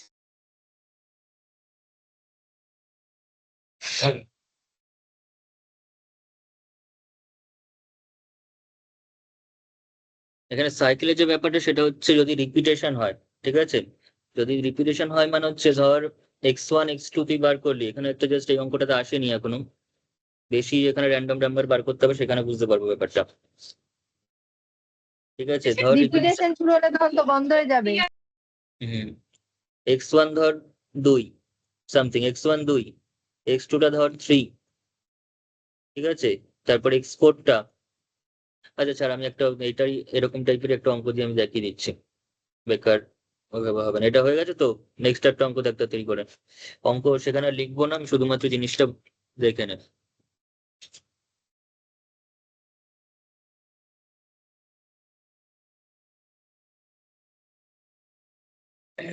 আমি ধর এইটাকেই নিচ্ছি, আমি আর নতুন কোনো অঙ্ক নিয়ে শুরু করছি না, তাতে তোদের বুঝতে সুবিধা হবে।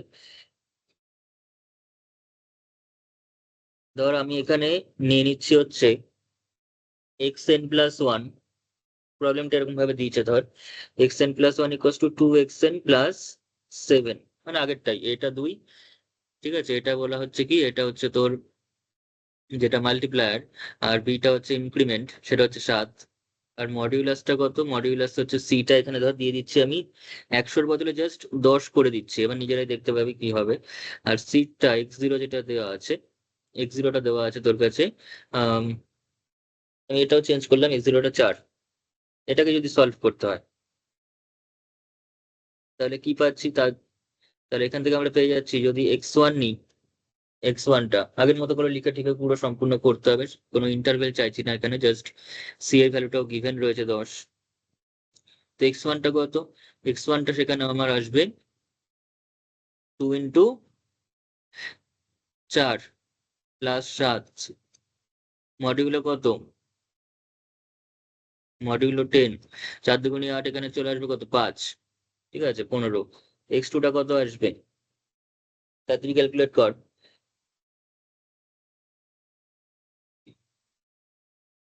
x2টা ওখানে তোর এসেছিল হচ্ছে তোর 2x1+7,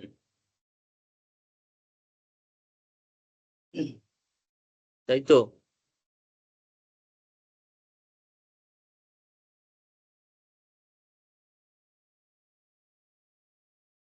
আচ্ছা আগেরটাতে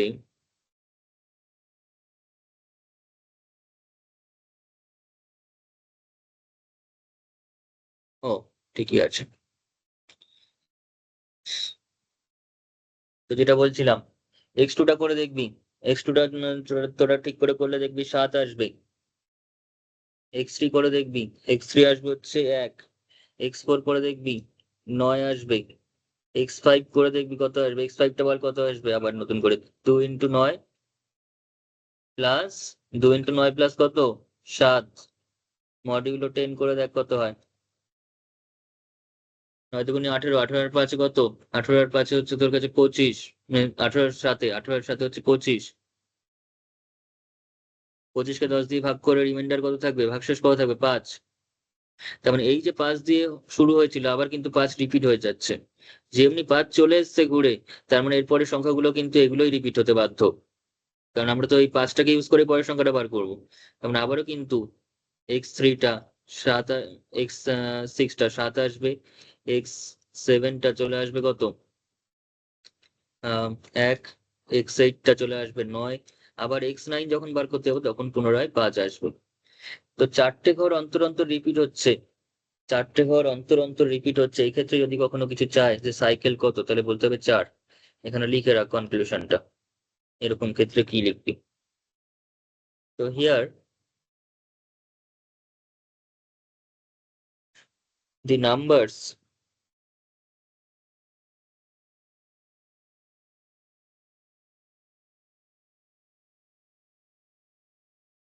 are after repeated after fourth term. Here the numbers are repeated after 4 terms. 4 term অন্তর অন্তর নাম্বার রিপিট করছে, তাহলে therefore the cycle is 4, ঠিক আছে, জাস্ট এটুখানি লিখে দিতে হবে, হয়েছে। না একটু দাঁড়াও। হুম,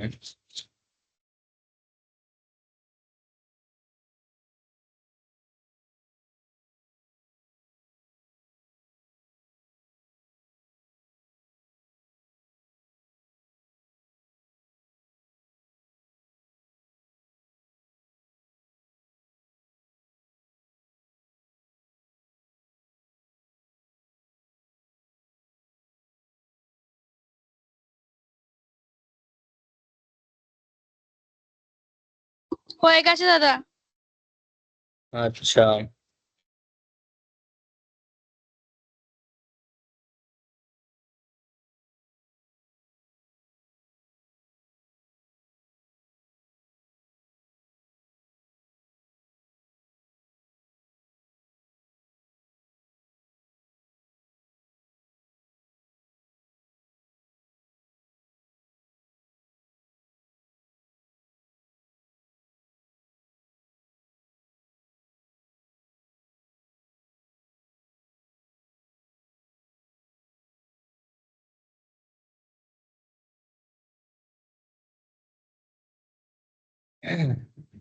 ঠিক আছে, নেক্সট দেখ। অনেক সময় সাইক্লিং এর একটা ড্রব্যাক জিজ্ঞাসা করে, সেটা আমি নাহলে দিয়ে দেবো, আমাকে মনে করাবি। সাইক্লিং এর অনেক সময় যে সাইকেল তৈরি হলে সেক্ষেত্রে কি ডিসঅ্যাডভান্টেজ আছে, অনেক সময় 1 নম্বরে একটা কোয়েশ্চেন অ্যাড করে দেয়। ঠিক আছে, তো সেটা আমি বলে দেবো, 1-2 লাইন লিখে দিতে হবে তার ব্যাপারে। ঠিক আছে, সেটা মনে রাখবি।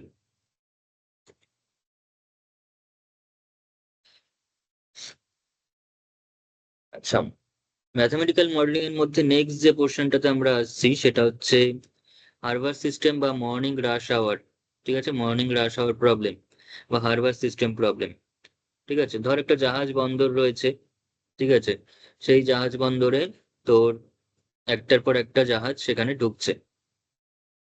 ঠিক আছে, প্রথমে একটা আসলো, প্রথমে যে আসলো সে অবশ্যই, এখানে মালবাহী জাহাজের কথা বলা হচ্ছে, সে কি করলো না, সেই যা মালপত্র রয়েছে সেটাকে সেখানে নামিয়ে দিচ্ছে, আনলোড করছে। তো সেক্ষেত্রে প্রথম যে জাহাজটা আসলো তার যে আনলোডিং টাইম, তার ক্ষেত্রে কি কি কাজ করছে। এখানে জাহাজ বন্দরটা রয়েছে, প্রথম যে জাহাজটা আসলো তাই কিন্তু এসে তাই কিন্তু এসে একবার একটু সময় তাকে বসতে হলো না, মানে তাকে ওয়েট করতে হলো না, তার কিন্তু ওয়েটিং টাইমটা নেই, তার ওয়েটিং টাইমটা কিন্তু শূন্য, ওয়েটিং টাইম কিন্তু 0। তার যা লাগবে সেটা হচ্ছে আনলোডিং টাইম লাগবে, আনলোডিং টাইমটা তার লাগবে, আনলোডিং টাইম কিছু একটা লাগবে। ঠিক আছে, ততক্ষণে পেছন থেকে আরো একটা জাহাজ চলে এসেছে বন্দরে। ঠিক আছে, সেখানে হারবারে আরেকটা জাহাজ কিন্তু উপস্থিত হয়েছে। তো এই যে প্রেজেন্ট হলো, তো সেক্ষেত্রে কিন্তু তখনও ধরলাম সে আনলোড করতে তার যত টাইম লাগছে মালপত্রকে, ততক্ষণে সেকেন্ড জাহাজটা কিন্তু চলে এসেছে, অর্থাৎ তার আনলোডিং করতে করতেই সেকেন্ড জাহাজটা চলে এসেছে। তো তার যদি এখন 20 মিনিট লাগে, আর সে যদি সেকেন্ড জাহাজটা মানে টাইম শুরু হওয়ার 10 মিনিট পর আসে, তাহলে সে কিন্তু 20 মিনিট পরেই সে আনলোড করতে পারবে, একটা 1/1ই এখানে কাজ হবে, এটুকুনি বলছে। একজনের কাজ শেষ হওয়ার সঙ্গে সঙ্গে আরেকজন কাজ করতে পারবে, কিন্তু পারলেও 1/1ই হবে, একটা টাইম 2-3 জন কাজ করবে না, মানে আনলোড করতে পারবে না, সেই স্পেস এখানে ধর নেই। তো সেরকম যদি ঘটে তাহলে তার প্রথমটা যদি 20 মিনিট লাগে আনলোড করতে, সে কিন্তু জাহাজটা কিন্তু 10 মিনিট যখন t=0-তে চলে এসছে, মানে 10-এ চলে এসছে, তার মানে তাকে কিন্তু এক্সট্রা 10 মিনিট এসে বসে থাকতে হবে, এক্সট্রা 10 মিনিট কিন্তু তাকে বসে থাকতে হবে, তাকে সে কিন্তু জাহাজ মানে বন্দরে পৌঁছে গিয়েও তাকে বসে থাকছে, ফাউ বসে থাকছে। এই যে বেকার বসে থাকা ব্যাপারটা, এটাকে বলছে আইডেল টাইম, এটাকে বলা হয় আইডেল টাইম। ঠিক আছে, এটা হচ্ছে আইডেল টাইম, সেই টাইমটা কিন্তু সেকেন্ড জাহাজটার জন্য লাগছে। একইভাবে আবার সেকেন্ড জাহাজটা আনলোড করতে করতে তৃতীয়টা যদি চলে আসে, তখন তৃতীয়টার ক্ষেত্রেও আনলোডিং টাইম, আইডেল টাইম, এই সমস্ত গুলো আমাদের নির্ণয় করতে হবে।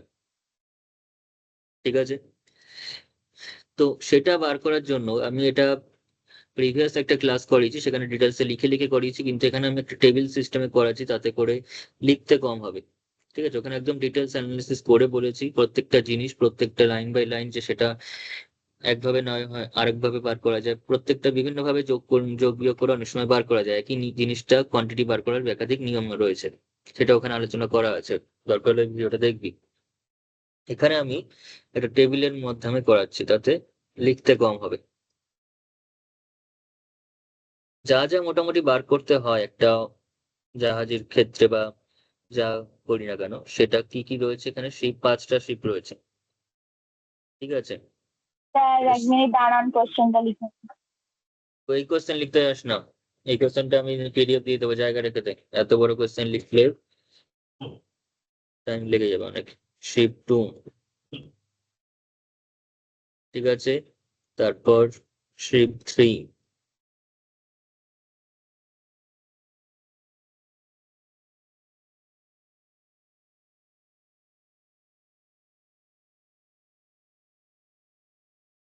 5টা শিপ রয়েছে। এবার এদিকে যে জায়গাটা রয়েছে এখানে কি কি যে নির্ণয় করতে হয় সেগুলো করছি, কেউ উল্টোও করতে পারিস, কেউ এখানে শিপ গুলো লিখে এখানেও লিখতে পারিস, কিন্তু সেটা লিখতে গেলে আমাদের চাপ হয়ে যাবে, বিকজ অত বড় বড় হেডিং এখানে খাতার নিশ্চয়ই ধরবে না। তো আমাকে এটার উপর নিচে লেখাটাই বেটার, ঠিক আছে, আমাকে এটা উপর নিচে লেখাটাই কিন্তু বেটার। তো এখানে লিখ হয়েছে। এই টেবিলটা কিন্তু লাগবে, টেবিলে কিন্তু আমাদের দেওয়া আছে আনলোডিং টাইম কত প্রত্যেকটা জাহাজের, এবং টাইম বিটুইন সাকসেসিভ শিপস, ঠিক আছে, প্রত্যেকটা শিপের মধ্যে যে গ্যাপটা টাইমে সেটা দেওয়া আছে, মানে কে কখন এসে পৌঁছাচ্ছে সেগুলো কিন্তু গিভেন আছে, ঠিক আছে। আমাদের কোয়েশ্চেনটা একবার একটু পড়ে নে, কোয়েশ্চেনটাতে কি কি চেয়েছে দেখ। কোয়েশ্চেনটা চেয়েছে small harbour has unloading facility for ships, only one ship can unload, যেটা বলছিলাম যে এট এ টাইম একজন শিপই আমাদের কাছে আনলোড করতে পারবে, only one ship can be unloaded at any time, ঠিক আছে, একটা সময় একজন শিপই আনলোড হবে। তো ships arrives for unloading of cargo at the harbour, ঠিক আছে। তো ships arrive for unloading of cargo at the harbour. তো এইসব নিয়ে আমাদের অত মাথা ঘামিয়ে লাভ নেই, আমাদের অঙ্কের দিকে দেখতে হবে। Time span between the arrival of successive ships and unloading time of the 5 ship, এখানে 5টা শিপ দেওয়া আছে, 1 2 3 4 5, আর given in the following table. Find the average time spent by the ships in the harbour, অর্থাৎ শিপগুলো যে average time spend করছে হারবারে, ঠিক আছে, অ্যাভারেজ কতক্ষণ থাকছে সেটা বার করতে বলেছে, ঠিক আছে, সেটা নির্ণয় করতে হবে। তাহলে শুরু কর।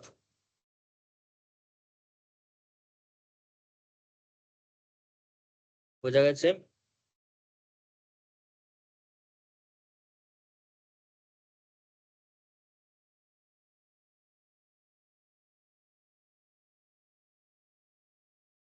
তাহলে এখানে হেডিং গুলো দেব।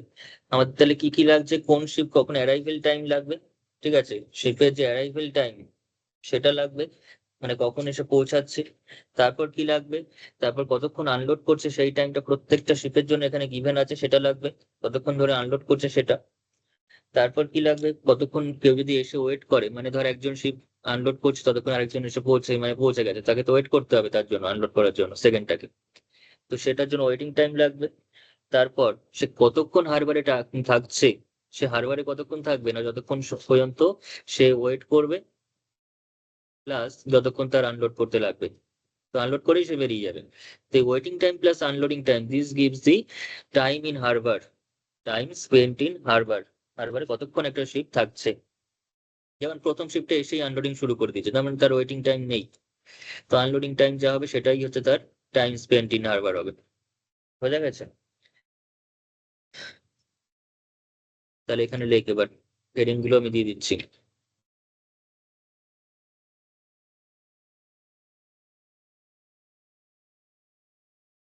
এক্সাম এরম বক্স টেনে করে দিলে হয়ে যাবে? হ্যাঁ, এক্সামে বক্স টানে করতে পারিস, বক্সটা আমি এমন ভাবে করাবো যাতে বক্সেও জিনিসগুলো প্রকাশ পায় যে কোনটা কি হচ্ছে কেন হচ্ছে, ঠিক আছে, একটু যোগ বিয়োগ করে বক্সের মধ্যে লিখবো, শুধু সংখ্যা লিখবো না, তাতে করে পুরো বক্সটা থেকেই বোঝা যাবে যে কি হচ্ছে। তাহলে এখানে লিখ, প্রথম লেখা হচ্ছে time gap for arrival, time gap for arrival, time gap for arrival,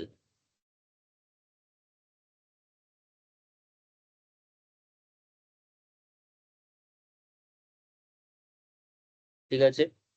অর্থাৎ টাইম শুরু হওয়ার কতক্ষণ পরে তোর অ্যারাইভেল, মানে কতক্ষণ পরে জাহাজটা এসছে মোট কথা। তারপর লেখ আনলোডিং টাইম।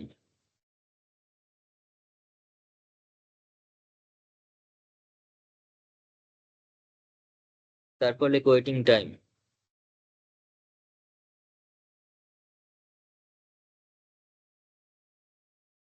তারপর লেখ টাইম ইন হারবার। এই হেডিং গুলো কিন্তু মুখস্থ রাখতে হবে নিজেদের, এগুলো কিন্তু কোয়েশ্চেনে পাবি না। Time in Harbour.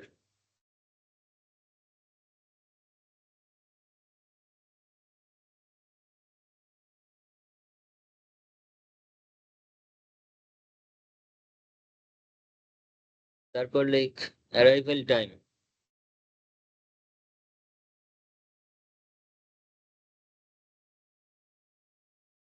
তারপর লেখ আনলোডিং স্টার্ট টাইম।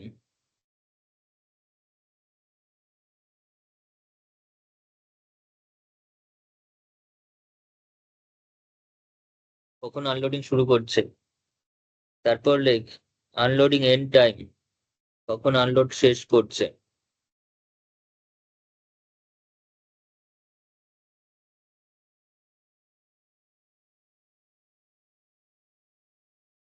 ঠিক আছে, একটু আমি বলবো গ্যাপে গ্যাপে রাখবি, কিন্তু একটু গ্যাপে গ্যাপে রাখবি, কারণ যদি কিছু লিখতে হয় সেখানে কিন্তু লিখবো, তো সেই রেসপেক্ট একটু গ্যাপে গ্যাপে রেখে রেখে করবি। কেউ চাইলে খাতা ঘুরিয়েও করতে পারি, সেগুলোতে কেউ কিচ্ছু বলবে না, ঠিক আছে। খাতা যদি কেউ ঘুরিয়ে করে ভালো করার জন্য, ঘুরিয়ে করতে পারিস।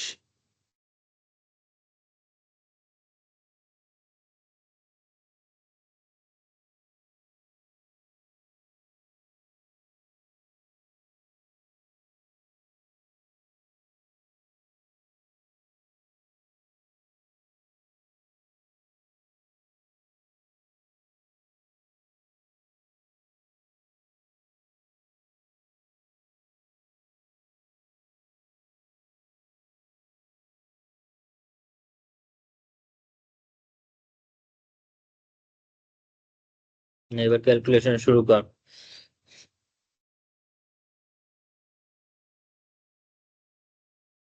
আচ্ছা, এখানে আমি কয়েকটা জিনিস ফর্মুলার মতো বলে রাখছি। প্রথমে এই যে আনলোডিং, প্রথমে ধর আনলোডিং টাইম, তো আনলোডিং টাইম মিনস যতক্ষণ আনলোড করতে লাগছে, কিন্তু অ্যারাইভেল টাইম, অ্যারাইভেল টাইম মানে হচ্ছে প্রথম যে, কোথায় গেল অ্যারাইভেল টাইমটা, এই যে arrival time, time in harbour, then arrival time, তো ওয়েটিং টাইম, অ্যারাইভেল,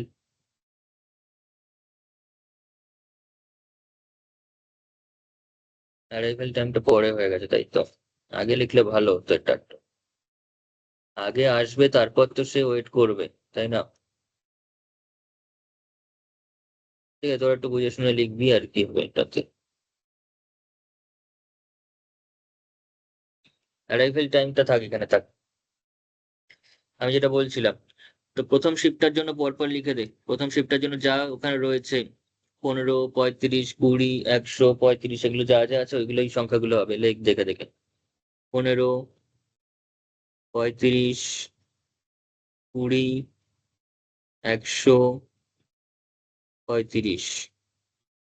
তারপর আনলোডিং টাইম যা লেখা আছে তাই লেখ, 65, 55, 60, 70, 80। ঠিক আছে, এই কোয়েশ্চেনটা 2021-এ এসেছিল, 2021-এ পরীক্ষা এসেছিল।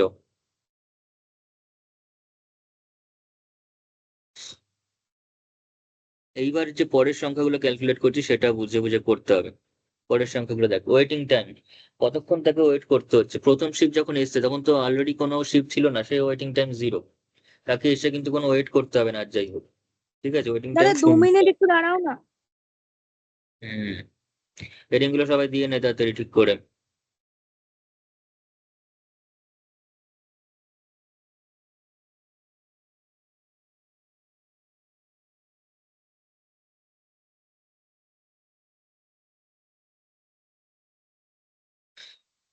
আছে, আর একটু সুন্দর করতে পারিস, এখানটা ডেসক্রিপশন লিখতে পারিস।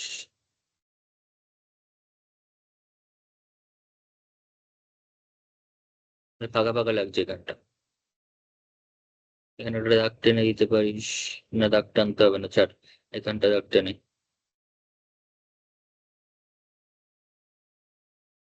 ব্যাস করি, লেট হয়ে যাচ্ছে, আরো করাতে হবে। তো যাই হোক, এখানে 0 আছে ওয়েটিং টাইমটা, ঠিক আছে? ওয়েটিং টাইমটা কত? ওয়েটিং টাইমটা হচ্ছে 0, কারণ প্রথম শিফটে এসে কোনো 0 ওয়েট করছে না। এইগুলো পর পর করবি, ওরকম ভাবে পাশে পাশে করবি না, এটা কলাম ওয়াইজ করাটাই বেটার। শিপ 1 যখন করছিস শিপ 1টা করে নিতে হবে, নাহলে ভুল হয়ে যাবে, ইনফ্যাক্ট পারবিও না পাঁচটা করতে। এবার দেখ, প্রথম দুটো সেম বসিয়ে দিয়েছি বলে পর পর লিখেছি। টাইম ইন হারবার, কতক্ষণ সে না টাইম ইন হারবার বলছে। তো শিপ 1 এর ক্ষেত্রে টাইম ইন হারবার বলতে অ্যাকচুয়ালি আনলোডিং টাইমটাই মেনশন করছে। অ্যাকচুয়ালি আনলোডিং টাইমটাই হচ্ছে time in harbour for ship 1। সেটা কত? সেটা হচ্ছে equals to unloading time equals to কত? ইকুয়ালস টু হচ্ছে কতক্ষণ লেগেছে, 65, 65। কারণ প্রথম শিফটে এসে কোনো ওয়েট করেনি। টাইম ইন হারবার মানে হচ্ছে অ্যাকচুয়ালি ওয়েটিং টাইম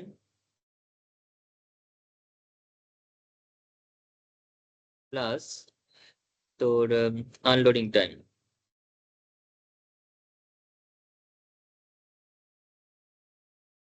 কিন্তু এখানে যেহেতু ওয়েটিং টাইম নেই প্রথম শিফটটার জন্য, তাই শুধু আনলোডিং টাইমটাই হচ্ছে time in Harbour 65।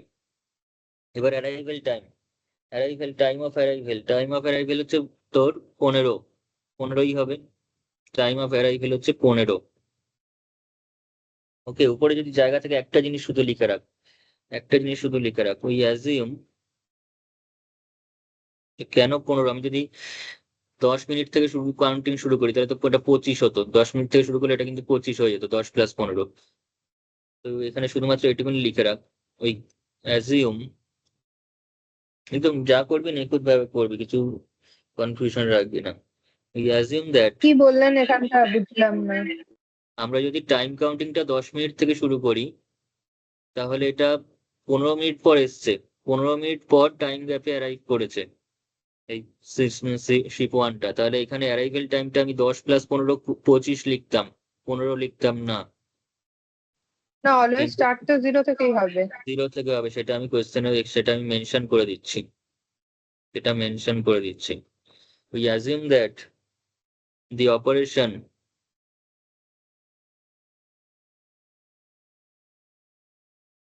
the operations start starts at the time t equals to 0। ঠিক আছে, সবসময় নিজের দিক থেকে ক্লিয়ার থাকতে হবে, যা বলার বলে দিতে হবে।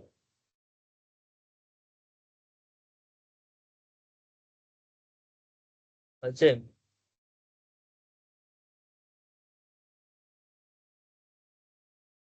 তারপরে দেখ, তাহলে এটা 15, এটা 0 + 15, 15 হচ্ছে অ্যাকচুয়ালি। তো এবার আনলোডিং টাইম তো আর কতবার লিখবো, একই যে unloading time, start time, unloading start time. তাহলে দেখ, এসেই তো আনলোড শুরু করে দিয়েছে, তাহলে 15তেই আনলোড শুরু করবে। এবার আনলোড শেষ করবে কখন? তার আনলোড করতে 65 মিনিট লাগছে, তাহলে 15 + 65, 15 + 65, তার মানে কত? 80 মিনিটে, যখন 80 মিনিট হবে টাইমটা, তখন আনলোডিং টাইম শেষ হয়ে যাবে, মানে আনলোডিংটা শেষ হবে। বোঝা গেছে? Unloading end time is nothing but, তোর কাকে কে যোগ করলাম? 15, মানে হচ্ছে অ্যারাইভেল টাইমকে যোগ করেছি। আগে বলেছি টেবিলেই সব লিখে দেবো, যাতে করে ভেঙে ভেঙে করার কোনো প্রয়োজন না পড়ে। অ্যারাইভেল টাইম প্লাস 65টা হচ্ছে আনলোডিং টাইম।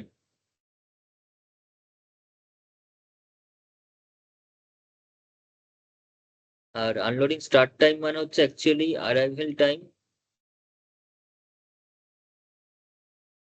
যদি তাকে ওয়েট করতে হয়, প্লাস ওয়েটিং টাইম।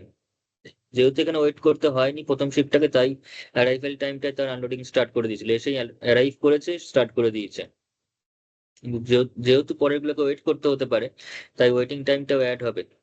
যতক্ষণ এই আনলোড করবে ততক্ষণ পরেরটা ওয়েট করবে, তাই সে অ্যারাইভেল এসেও তাকে ওয়েট করে তারপর যে টাইম সময়টা শুরু হলো সেই সময় সে আনলোড করা শুরু করবে পরের শিপ গুলো। ব্যাপারটা কি বোঝা গেছে?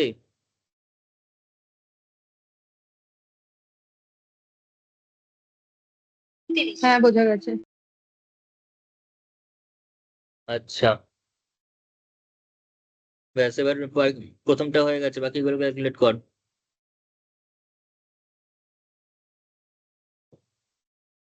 বাকিগুলো ক্যালকুলেট কর, নিজেরা বলবি, এবার রেসপন্স করবি।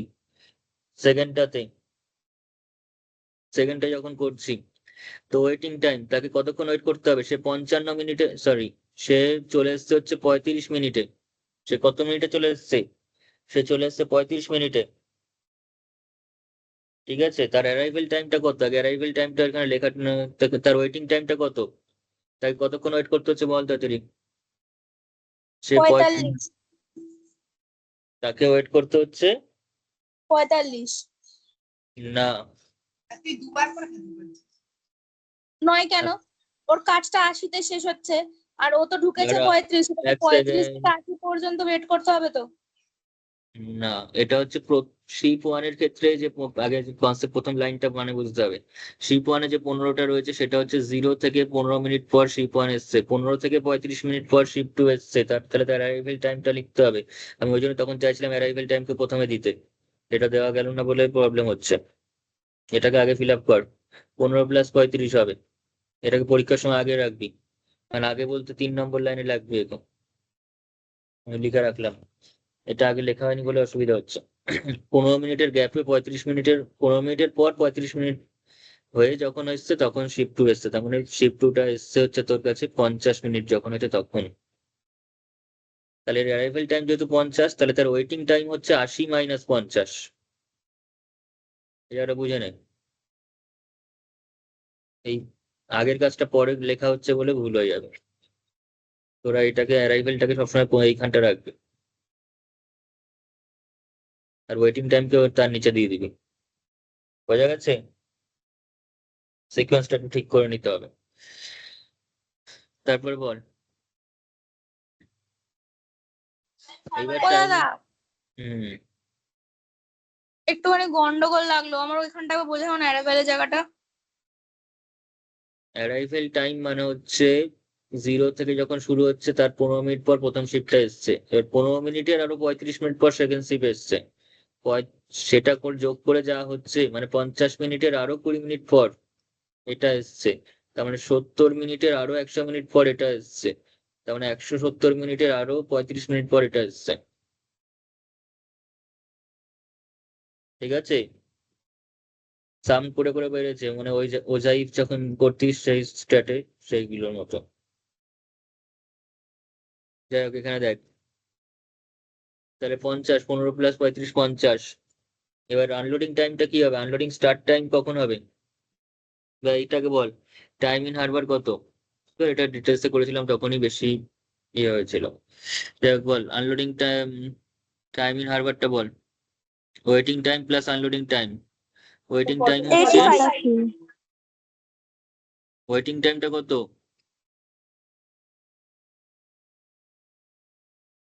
ওয়েটিং টাইম কত? 30 30। আর আনলোডিং টাইম কত? 55। তার মানে হয়ে গেল কত? 55 85। এটা হচ্ছে টাইম, 85 মিনিট সে হারবারে থেকেছে। এবার আনলোডিং স্টার্ট করছে কখন? আনলোডিং স্টার্ট সে কখন করছে? সে চলে এসেছিল 50 মিনিটে। সে 80-তে শুরু করছে তো। 80-তে শুরু করেছে। 80-তে আনলোডিং স্টার্ট টাইম, তাই তো? 80। কি তবে এর শেষ হলে তারপর হ্যাঁ, 80-তে। আর আনলোডিং এন্ড টাইম কখন? এর সাথে শুধুমাত্র ইয়েটা যোগ করে দে, যতক্ষণ টাইম লাগছে তোর আনলোডিং করতে, 55। 80 + 55 মানে 135। পরেরটা কর,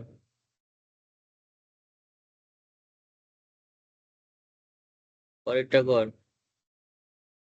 এখানে দেখ। এর আচ্ছা, অ্যারাইভেল পরেরটা টাইমটা আমি আপনি বলবেন, আমরা করি তারপরে আপনি করবেন। হুম 135 হচ্ছে। এইবার ওয়েটিং টাইম, ওয়েটিং টাইমের আগে অ্যারাইভেল টাইমটা বার করে নিবি। অ্যারাইভেল টাইম হচ্ছে তোর কাছে 70 50। এই যে দেখ, 50, তারপরে আরো 20 মিনিট পরে এসছে, তার মানে 70। মোট কথা আগেরগুলো যোগ করে করে করতে থাকবি। এটা 50, প্লাস 20 মানে 70। পরেরটা 70 প্লাস 100 তার মানে 170, এই যে 100। তারপরেরটা 170 প্লাস 35 তার মানে হচ্ছে 205। ঠিক আছে,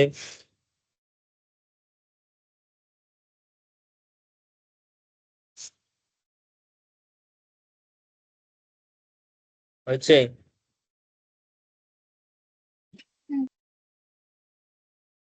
উপরেগুলো ফিল আপ কর। এখানে একটু খেয়াল করে এটা আগে রাখবি, নাহলে খুব প্রবলেম হচ্ছে, হেঁটে যাচ্ছে ব্যাপারটা। যাই হোক, বল এবার। এটা ওয়েটিং টাইম 135 মিনিটের শেষ হয়েছে সমস্ত কাজকর্ম। সে 70-এ ঢুকে গেছিল, তার ওয়েটিং টাইম কত হলো? তার ওয়েটিং টাইম কত হলো? 135 মাইনাস 70, তার মানে কত হলো বল? 65। 65। এবার time in Harbour, waiting time. Waiting time কত? ওয়েটিং টাইম হচ্ছে তার 65 প্লাস আনলোডিং টাইম কত? 60, যোগ করে দে, তার মানে হচ্ছে 125। আচ্ছা, আনলোডিং সে শুরু করেছিল কখন? সে কখন শুরু করেছিল? সে পৌঁছে গেছিল হচ্ছে 70 মিনিটেই। সে এটার কাজ শেষ হচ্ছে 135-এ, তার সে শুরু করলো হচ্ছে 135-এ।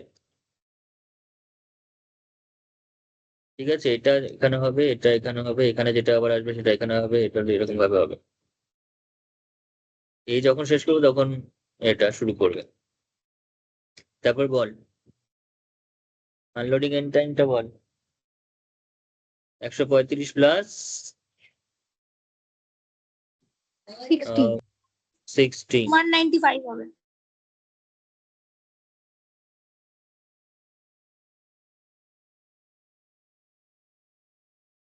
তারপর এটা কর।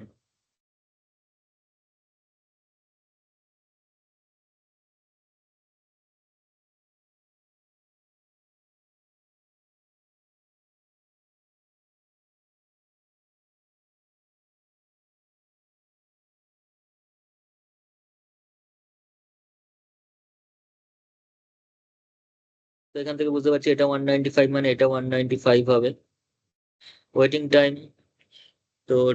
এবার আনলোডিং স্টার্ট টাইম হয়ে গেল, আনলোডিং এন্ড টাইমটা কত? আনলোড 195 এর সঙ্গে 70 অ্যাড করে দিলে পেয়ে যাবো। এটা কত হবে? তো 200, 200 না, 300, 365।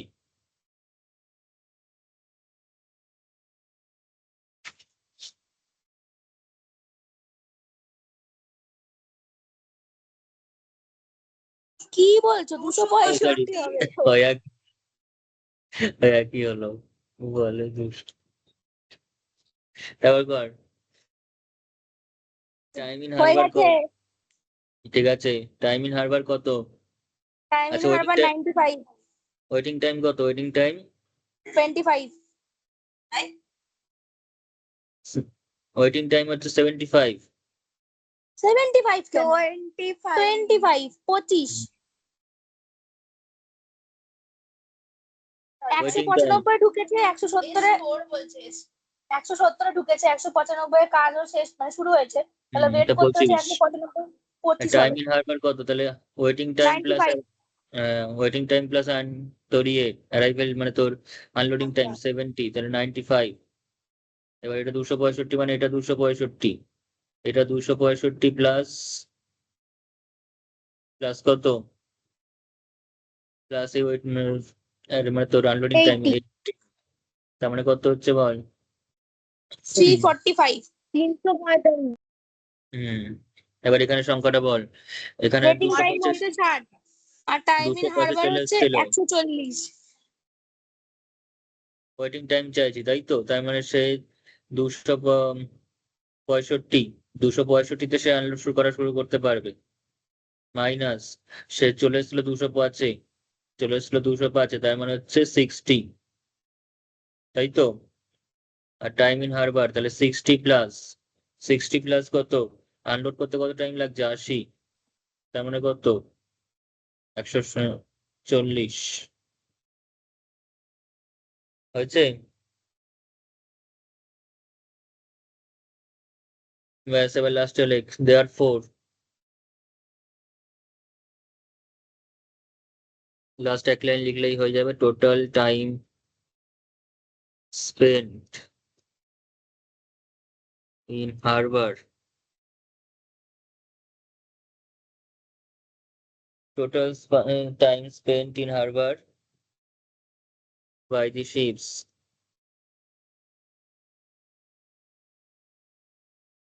equals to কত? সব টোটাল টাইম মানে কত, এই যে টোটাল টাইম ইন হারবার সেগুলোকে যোগ কর, 65, 85, 125, 95, 140। তাড়াতাড়ি যোগ কর, 65 প্লাস 85 প্লাস 125 510। 95 প্লাস 140 যোগ করে তাহলে 510। এগুলো কিন্তু সব মিনিটে দেওয়া আছে, তার মানে 510 মিনিট বলতে হবে এখানে। 510 মিনিট, তাহলে দেওয়ার পর অ্যাভারেজ টাইম মানে কটা শিপ, 5টা শিপ 5 দিয়ে ভাগ করে দিতে হবে। তাহলে দেওয়ার পর অ্যাভারেজ টাইম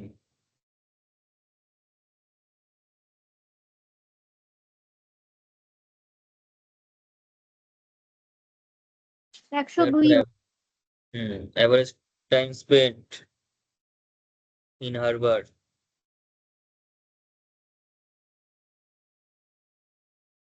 510/5, তার মানে হচ্ছে কত? 102 মিনিট। এই হচ্ছে অঙ্কটা।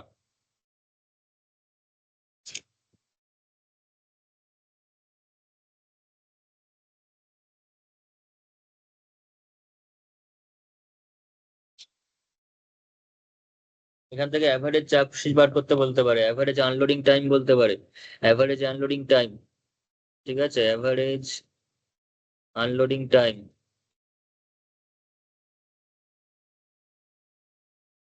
তো সেক্ষেত্রে সবগুলোকে যোগ করে দিবি, আনলোডিং টাইম গুলোকে যোগ করবি। Total unloading time, total unloading time divided by 5 করে দিবি, যতগুলো শিপ হবে, নাম্বার অফ শিপ। তাহলে কত হবে? আনলোডিং টাইম গুলো যোগ কর, কোয়েশ্চেনেই রয়েছে যদিও। এই যে 65, 55, 60, 70, 80, এই 5টাকে যোগ করে 5 দিয়ে ভাগ করে দিবি। কি লিখলেন স্যার ওটা? কোনটা?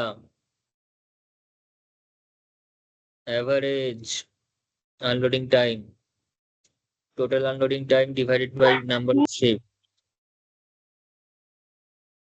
ঠিক আছে, আনলোডিং টাইম 330 হবে আর ওইটা 66 হবে। এটা 330। ঠিক আছে, আনলোডিং টাইম গুলোকে যোগ করবি, তারপরে বার করতে বলতে পারে, যা যা করতে পারে আমি সবগুলো বলে রাখছি। এই অ্যাভারেজটাকে মিন বলে উল্লেখ করতে পারে, মিন ওয়েটিং টাইম, মিন আনলোডিং টাইম, মিন এই মিন সেই ওইসব বলতে পারে। তারপর লেখ হচ্ছে মিন ওয়েটিং টাইম, মিন বা অ্যাভারেজ ওয়েটিং টাইম। এগুলো চাইনি অঙ্কে, কিন্তু চাইলে কি কি করবি সেটা বলে দিচ্ছি। অ্যাভারেজ ওয়েটিং টাইম গুলো যোগ করে দিবি, যোগ করে ভাগ করে দিবি, যোগ করে 5 দিয়ে ভাগ কর। ওয়েটিং টাইম কোথায় কোথায় আছে দেখে নেই, ওয়েটিং টাইম গুলো যোগ করে 5 দিয়ে ভাগ করে দে। এটা, এটা, এটা, এটা, এটা, যোগ করে 5 দিয়ে ভাগ করে দে। 0 প্লাস 30 প্লাস 65 প্লাস 25 প্লাস 60, 0, 30, 65, 25, তারপর 60। 180। হুম, পুরোটা করে ভাগ করে, না না, না না ভাগ করে 36 হবে আর না। ওইটা তারপরে বলতে পারে idle time, total idle time, মানে হারবারটা কতক্ষণ বসেছিল, ফাও বসেছিল, total idle time. Total idle time actually বানানটা আইডিএলই হয়, আইডিএলই। টোটাল আইডেল টাইমটা বুঝে নেই। টোটাল আইডেল টাইম এই জায়গাটা বুঝে নেই একবার। আইডেল টাইম মিনস হচ্ছে, যেমন হারবারটা যদি টাইমটা 0 থেকে শুরু করে কাউন্টিং, তো 0 থেকে 15 মিনিট সে বসেছিল, 0 থেকে প্রথম 15 মিনিট সে বসেছিল, ঠিক আছে। তারপরে আর কোনো আইডেল টাইম নেই, মানে তারপরে আর কোনো হারবারকে বসে থাকতে হয়নি। কারণ বসে থাকতে হয়নি কারণ একটা জাহাজ আনলোড হতে হতে পরের জাহাজটা ঢুকে যাচ্ছে। মানে এমন হয়নি যে একটা জাহাজ ধর 20 মিনিটে আনলোড করে দিয়েছে, যখন টাইমটা 20 মিনিট হয়েছে তখন আনলোড শেষ হয়ে গেছে, কিন্তু তৃতীয়টা এসছে হচ্ছে 40 মিনিটে। তো সেক্ষেত্রে সেখানে আরো 20 মিনিটের একটা গ্যাপ থেকে যাচ্ছে, আরো 20 মিনিট কিন্তু হারবারটা ফাঁকা বসে থাকছে। আইডেল টাইমটা আমরা বার করবো হচ্ছে তোর হারবারের পয়েন্ট অফ ভিউ থেকে। হারবারটা আইডেল কতক্ষণ বসে থাকছে, মানে কাজ ছাড়া, ঠিক আছে। যেমন এখানে রয়েছে হচ্ছে প্রথমে 15 মিনিট, প্রথম 0 থেকে শুরু করে, t=0 থেকে শুরু করে যখন 15 মিনিট হয়েছে তখন চলে এসছে হচ্ছে প্রথম জাহাজ। তারপর যখন আরো 35 মিনিট পর চলে এসছে সেকেন্ড জাহাজ, কিন্তু ততক্ষণ কিন্তু এটা আনলোড শেষ হয়নি। তার মানে এমন কখনো হয়নি যে এটা আনলোড শেষ করে চলে গেছে ততক্ষণে সেকেন্ডটা এখানে এখন এসে পৌঁছায়নি, এরকম ব্যাপার কিন্তু আর ঘটেনি। যদি ঘটতো, সেরকম ঘটা অঙ্কের জন্য আমাদের আরেকটা ভিডিও রয়েছে, সেখানে সেটা দেখে নিবি। তো সেরকম যদি হতো তাহলে পরেও একটা আইডেল টাইম অ্যাড হতে পারতো, কিন্তু এখানে শুধুমাত্র প্রথমটুকুই আইডেল, সেটা হচ্ছে 15, তারপরে কিন্তু আর আইডেল টাইম নেই। বোঝা গেছে? কারণ একজন কাজ করতে করতে আরেকজন চলে এসেছে, উল্টো জাহাজগুলো এসে বসেছিল, বন্দরটা কিন্তু কখনো ফাঁকা পড়ে থাকেনি। ক্লিয়ার হয়েছে কনসেপ্ট? হ্যাঁ হয়ে গেছে এখন। আচ্ছা, তো মোটামুটি এই সমস্ত কোয়ান্টিটি গুলো এই অঙ্কগুলো থেকে বার করতে দিতে পারে টেবিলটা করার পর। স্যার কতক্ষণ আর পড়াবেন? কি হয়েছে? বলছি আর কতক্ষণ করাবেন অনলাইনে? কতক্ষণ পড়বি? এবার ছেড়ে দিন। এবার আপনি এখানে আসুন।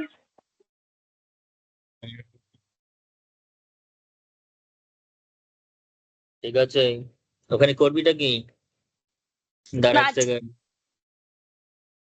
নাচানাচি করলে হবে না, দাঁড়া এক সেকেন্ড, দাঁড়া আগে এটা বন্ধ করে তারপর সব কথা হবে, ওয়েট কর। শুরু করে দিতে ক্লাসে